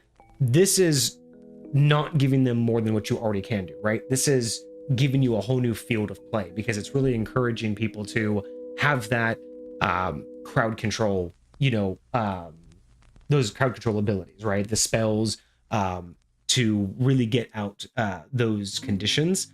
I'm also really curious, do you know of, just off the top of your head, are there any conditions that can be given in mass? Frightened is definitely one. Okay. There's a lot of times where certain creatures, anyone within sight of the creature has the potential to be frightened, and everyone's got to make a saving throw against that.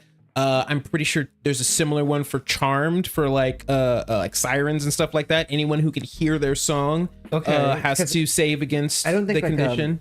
Thunder wave or thundering wave or whatever, that doesn't it's an AoE, but that doesn't induce like stunned or anything, right? No. I'm trying to think of like, because I'm really thinking also, how else do you like really like capitalize on this? I think shattered might give you the deafened condition in an AoE. Ooh, yeah. Oh, here's a question. That. Does magical silence count as being deafened? So here's the... Or no, I'm sorry. Does magical darkness count as being blinded? Because silence... Well, I guess silence would also be deafened. So there's a question for you guys.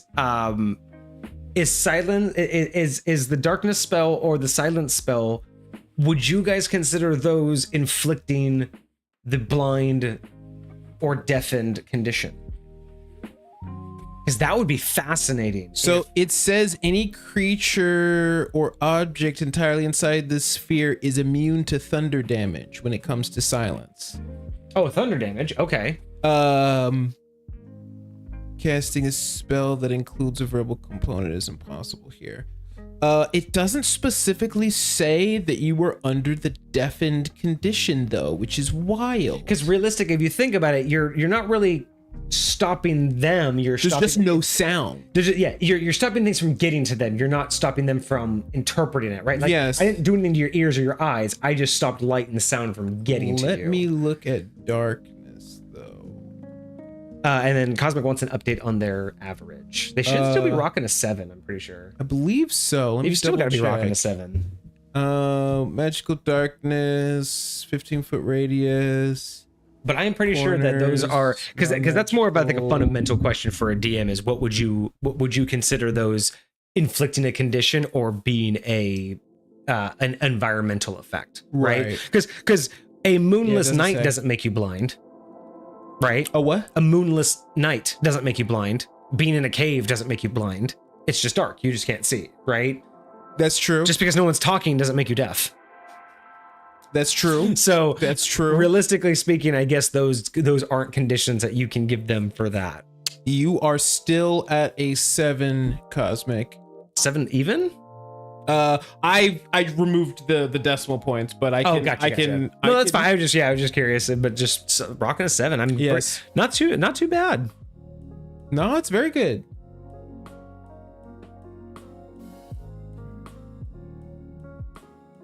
Let me actually. Cosmo says he like, so even if some of his ideas don't get the highest of scores, at least they can spark debates between us, especially on mechanical discussions. Very much so. He appreciates our debate regarding what classifies as a condition. That I feel like that's just in general very interesting, because by the way, he mentioned possession earlier. I can't find any rules specifically in 5e for possession, which is super weird. So would you have to look at the spell Dominate then? Because that's the only one that I know of. Do you consider dominating somebody, possession, because possession Isn't it the same thing though? Aren't you basically taking over their mind?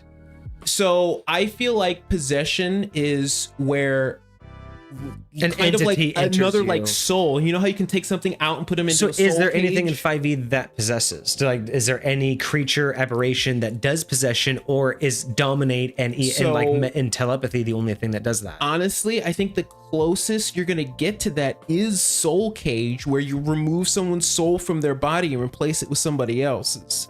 Like that. That's not really a possession though. I It's a mean- replacement. But I look at the possession as either you were forced out by the entity that took over, or you're still there, but something's taking control. Right. But then again, dominate can be possession, because even though it's not in you, there's still control over you. So you could call that possession. But I'm curious now, what mechanics does D&D have that could even fall under possession other than dominate?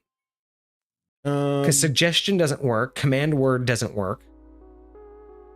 Yeah, so dominate person just uses the charmed condition. Okay, so that's basically. even just charmed.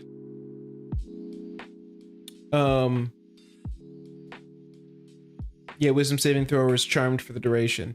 So I don't know. I don't exactly know, Because I don't know any aberration, ghost, or banshee. I don't know any of those that have a possession action. Pretty sure. Hold on, there might. They be. should have. There though. might. How cool be. would that be? Like you can, like, you know, once per day or whatever, a ghost can like have a legendary action or something to like possess you, Right. and takes control of you for like 1d6 turns. There is this tool that I use when putting together like homebrew monsters and stuff like that for these things, and it has these presets for like different abilities. Like there's a standard assassinate ability in 5th edition, there's a standard camouflage ability, and so you can like pull up all these presets. I'm gonna see if I can find possession in there, because that would be very interesting. Nope, we have pack tactics, parry, and petrifying gaze, and pounce. Those are the only P's we have. Why? Check ghost. The okay.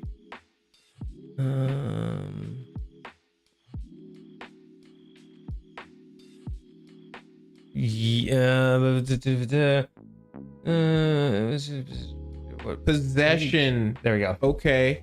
Recharge on a 6. One humanoid that the ghost can see within 5 feet of it must succeed on a DC 13 charisma saving throw or be possessed by the ghost. The ghost then disappears and the target is incapacitated and loses control of its body. So the target's under the incapacitated condition. Yeah. The ghost now controls the body, but doesn't deprive the target of awareness. The ghost can't be targeted by any attack spell or any other effect except ones that turn undead. Weird. Well, it makes sense because you're inside the body, so you can't attack the ghost anymore. You can only attack the body it's in.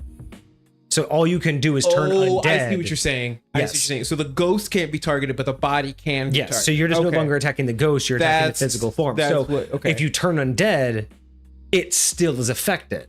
But any attack against the ghost doesn't harm the ghost. Interesting. Okay. And it retains its alignment, intelligent, wisdom. So it's kind of like the druid's wild shape. It keeps its mental stats, but it has your physical stats, I'm guessing. Yep. And it's immune from charm and frightened, which is crazy. That is I mean, because that is crazy. But doesn't gain access to the target's knowledge or class features. Yeah, so it gets all of its stats, but none of its like actual specifics. So would you say it still has a horrifying visage? Like, could it use its own actions? Could it use withering touch? Because those are the other abilities. I don't think so, because I think it's in its body. I think it's no longer. I think that has to be in. So you can't use their class features or your own features. I would think so. I would think that it's basically just now a golem. It's just a physical form it can control, but I don't think it has any of its own faculty, because that requires its own body to touch you, and now you're just in a body, right? Interesting. Possession lasts until the body drops to 0 hit points. The ghost ends it as a bonus action, or the ghost is turned or forced out by an effect like dispel evil and good. I didn't even know dispel evil and good was an option. When possession ends, the ghost reappears in an unoccupied space within 5 feet of the body. The target is immune to the ghost possessions for 24 hours after succeeding a saving throw or after the possession ends. So yeah, I guess technically it's considered a condition, I guess. Wild. Yeah, I that's the only place where I just happened to find that just randomly tucked in Ghost. So that's a monster manual. I don't know why I couldn't find it before. I feel like I should have been able to find that in 5e tools. Which is funny because yeah, it's right after Horrifying Visage. Yeah. That's fast. So what is the recharge 6 mean? So that means you roll a d6, and on the roll of a 6, because a lot of them will say recharge on a 5 or a 6. So it only has if it uses that ability, it only has the ability to use it again at the beginning of each one of its turns. It rolls a d6, and if it rolls a 6 on that die, then it gets it back. Otherwise, it doesn't. So it's just a way that it's not spamming that ability, not using it all the time, but it does have the ability to get it back. So Cosmic was in chat the whole time, telling us the page number right before we found it. Oh, really? Wild. DM had the player basically do friendly fire. Yeah, that makes sense. I mean, you basically just turn around and start attacking your buddies. So that makes sense of it. That's fair. And I think yeah, But I mean, if you possess a wizard, like you just have a weak husk. Like if you just want the wizard to go down, then yeah, you got to beat up. Quit hitting yourself. There you go. Just don't. Actually, if you could though, are you able to add the decimal point back in real quick to the average? Oh, let me see if I can look. Is that a simple thing? Cosmic would be interested to know what their actual more official point is if we have the decimal points. Where did I? Oh, that's what I guess really, I mean, we only really do 0.5 if we ever do a decimal point, right? I think we've only ever done. Do we do point values, or do I do solid? I don't think you've ever done like half of anything. I don't think I mean, so. The average would definitely have decimals, just depending upon how many you've had reviewed and That's the division true. of them. But no, I guess I've never done. Yeah, no, I've always done solid. Doesn't need any more than that. Right. Reference tables. That's what I want. Reference tables. So yeah, we'll get Cosmic his official average, and then we will call it. What are we doing this Friday? Let me see if I have this topic pulled up just yet.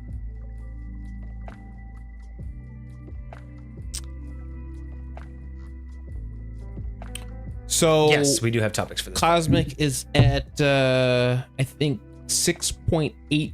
6.88. 6.88. Just shy of the 7. Just shy of 7, but rounded up. He's basically at 7. Basically a 7. Basically a 7. But we got how many? I mean, we got probably another like half dozen items. Yes. From Cosmic still chilling. From Cosmic, no, that was Cosmic's last item. Oh, we're done with Cosmics for now. Cosmic hasn't given us a library of items in a while. That's true. He's been trickling us in one at a time.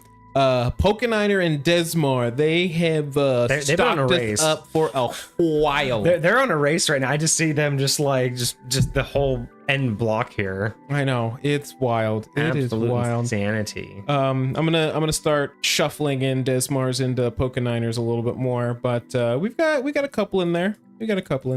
Yeah, just got to get people to give us some more stuff. It's fine. Keep slinging stuff. I'm loving that Desmar mixed it up. He's got a lot of races. He's got some spells. He's got some backgrounds in there, which is actually kind of cool. I'm excited to see more on the races. I'm excited to get away from subclasses for a minute. In fact, I think next week is going to be a subclass, but we have a background coming up from Desmar in a week or two, I believe. Oh yeah, the Swindler. Yes. Oh, this next one sounds really interesting. The Banshee Curse, and it's a subclass. Yes, that is coming from Desmar, I believe. A sorcerer subclass. That sounds more like a warlock. You would think. You know what I mean? Like the Banshee's Curse. Like you'd almost think it's like interesting, a warlock yes. concept, but and I feel like, but a sorcerer makes sense. Like cursed your family. Yeah. Interesting. I'm happy with that. But the Swindler sounds really interesting. A lot of these sound really cool. Hydraborn. Some of the races are really interesting. I'm very curious to see how they manifest. Tundra Titan? What? Yep. Path of the Abandoned. Ooh. We got some groovy ones coming up in the works, man. Interesting. Someone made Des made a playable Harpy race. Okay. Okay, we got some spicy ones coming up. I looking forward to this. Yeah, so we got some groovy things coming down the pipeline. I'm excited to see how exactly they go down, but I'm pretty sure Cosmic will pop his way back up into the high sevens. I'm really interested in the monster that he's created. Monster? The one that he posted in Discord. Oh, is that a creature? Is that what that was? I think that's what he's trying to do. He's building like the stat blocks for it and everything. But I'm really interested to see how that one goes out, because I haven't done a lot of like humongous boss type monsters before. So I'm really interested to take a look at this one and see just like the ideas that it inspires me for, because I was like, the first thing that I was really thinking of is Cosmic was talking about the size of it and thinking it's going to be around like a 5x5, super, super tall. And I started realizing, I'm thinking about things like Attack on Titan and other like, other shows that have these like large, crazy monsters. And I realized that, square creatures are so boring now. You know what I mean? Like creatures that take up a perfect square on the battlefield. And when he was describing like the dimensions, I'm like, this could be one of those opportunities to just make something unique. Like, he says it's like 25 feet wide, right? So it's obviously going to be 5 wide. But instead of making it like a 5x5, I'm like, man, how cool would this thing be like a 5x7? Like that's how much space it takes up on the battlefield. Instead of being a square, you know what I mean, be more elongated. Right. And then based off the picture that he posted in Discord, because it was like that big like bodied one with like the hands, I had the idea of like, how cool would it be to have a creature that takes up 3 different zones? So imagine you have like one spot that's like a 7x5 over here. That would be and then really interesting. 2 hands that make them crawl, so they each take up like a 2x2, and then they lift whenever he has to move. They'll. So and you can literally be positioned underneath it without necessarily being in its space. And you can even attack the arms to make it like stop moving. Like you can like I like that. I is like so that big idea. It has multiple zones. That's what got me really excited about doing this, because I want to see what he comes up with, to see what ideas inspires me. Because now I kind of want to do that. I want to create this like creature that you're almost like the God of War kind of like fight, where you see like like half the screen, right, but then his hands are on the field that you're on. What is the first thing I think of?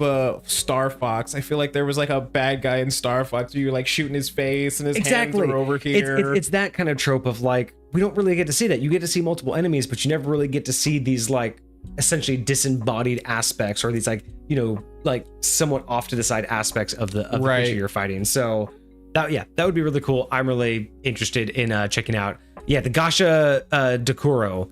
I think I said that right. Legendary. Okay, it says that he has a legendary resistance that does 2 of its 3 uses. So legendary resistance, a little bit of a leak for his creation. So legendary resistance, whenever the Dekuro or its core takes radiant damage, it can choose to use its bones to shield it from the light. When in this state, it gains immunity to radiant damage for 1 minute, but the body loses all of its other damage immunities. The damage immunity lost by this legendary actions are treated as neutral damage. The 1 minute duration cannot be shortened, negated, or dispelled. It costs 2 legendary resistances. So it is a cocoon. 1 minute, I'm just going to shield up, but I'm also now vulnerable to everything else for 1 minute. Are they still mobile at that point, or are they like locked into one place? I don't know. It just says that it gains immunity to radiant, but it loses all other damage immunities. Interesting. Okay. So that's that. If the team, like the party, knows that, that's super beneficial information. You know what I mean? To just like make it. You can figure that out. Yeah. They can still move, but they're super slow by default.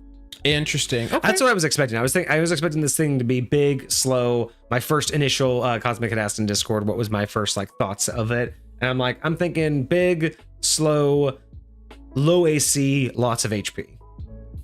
You know what I mean? Yep. Like it should be pretty easy to hit, but you're gonna be just chopping all day long on chunky. this guy. All right. Well, it is 10:45. We've been out here for 3 hours and 45 minutes. I think that's pretty good. So yeah, Cosmic, I hope you enjoyed that review. Thank you so much. It was a really fascinating set. If you do make any changes to it, definitely send us the updates, because very fascinating idea. I loved the idea of the like angel demon kind of concept. I just really feel like it should have been more focused on necrotic and radiance, you know, and more conditioned based instead of damage. Right. But yeah, if you ever do update those, always let us know. We're always interested in doing a secondary look through if anything got updated.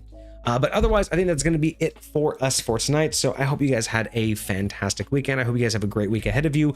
We will be back on Friday where we're going to be doing another bit of a tangent talk. I think I'm going to start trying to flip-flop those with the history ofs. As much as I do like history ofs, they take a lot out of me. And I'll be completely honest, as much as I love researching and learning all of the stuff, the streams aren't as fun because I don't get to do as much creative talking. I just basically get to reiterate all of the things I already learned. And as great as it is, it's just not as fun for me as when we get to sit here and actually go off on our tangents and actually like dive into what we really feel and think and come up with scenarios. So I think moving forward, I'm going to start flip-flopping Fridays, do a history of, and then I'll do like a tangent talk, and then another history of, and then tangent talk, so I can keep my mind fresh and moving and not get so bored, because sometimes I start to lose motivation when I'm just researching stuff and I have to repeat. Yeah. So this Friday, we are going to be talking about roleplay without role-playing and custom creations versus homebrewing. Okay. So join us on Friday for a tangent talk. Is this the Friday you're not going to be here? No, but I believe Is it next Monday is when I'm going to be here. Okay, so you won't be here next Monday. I believe so. Make sure. You'll be here Friday, but not next Monday. And then the following Saturday, so a week from this Saturday, will be our extra stream. Yes. Cool. And we are like 90% of the way to next month's extra stream. 89%. Y'all have raised 89% of October's extra stream. Friday's your birthday, so you'll most likely miss the stream due to a family dinner. Well, that is unfortunate. You know you'll always be able to catch it on YouTube. If you can't stop in, we will wish you a happy birthday. But if not, we'll wish you it on Discord. But anyway, guys, I hope everybody had a fun stream. I hope everyone had a fantastic weekend. We will be back on Friday with some tangent talks. Next Monday for myself for some more review. Hopefully, I'll have a good item ready for me. Oh, indeed. If you guys want to, if you guys liked what you saw today and you wanted to catch anything that you missed earlier in the stream, or if you want to catch any of our other streams, we do have a VODs channel on YouTube. And we also have a main channel on YouTube where we post shorts of all of our live streams. So if you want to catch that, we have all of our links on Linktree. So that link is in the description or in the chat right now. If you guys want to go click on that, you can follow us anywhere on social media. And if you just want to join the community, give us ideas, give us homebrew, or just chat with, everybody else offline, you can join our Discord, and that link is in chat as well. That's going to be us for tonight. And we will be back on Friday at 7:30 Pacific Standard Time for some tangent talks about homebrewing and about role-playing. I like it. Cosmic says we are 1,073 points away from the October bonus stream. He did his 2,000 max dono. Thank you so much. Well, we have 15 days, which means we have 1, 2, 3, 4 streams for you guys to do it in. I'm pretty sure you all are going to hit that. So we are probably going to have a extra stream on October. Can't wait to see what that one's going to be about. I'm going to have to start preparing for it now, because y'all are going to definitely buy it out. All right, guys. Have a fantastic night, y'all. Cheers. Deuces, my friends.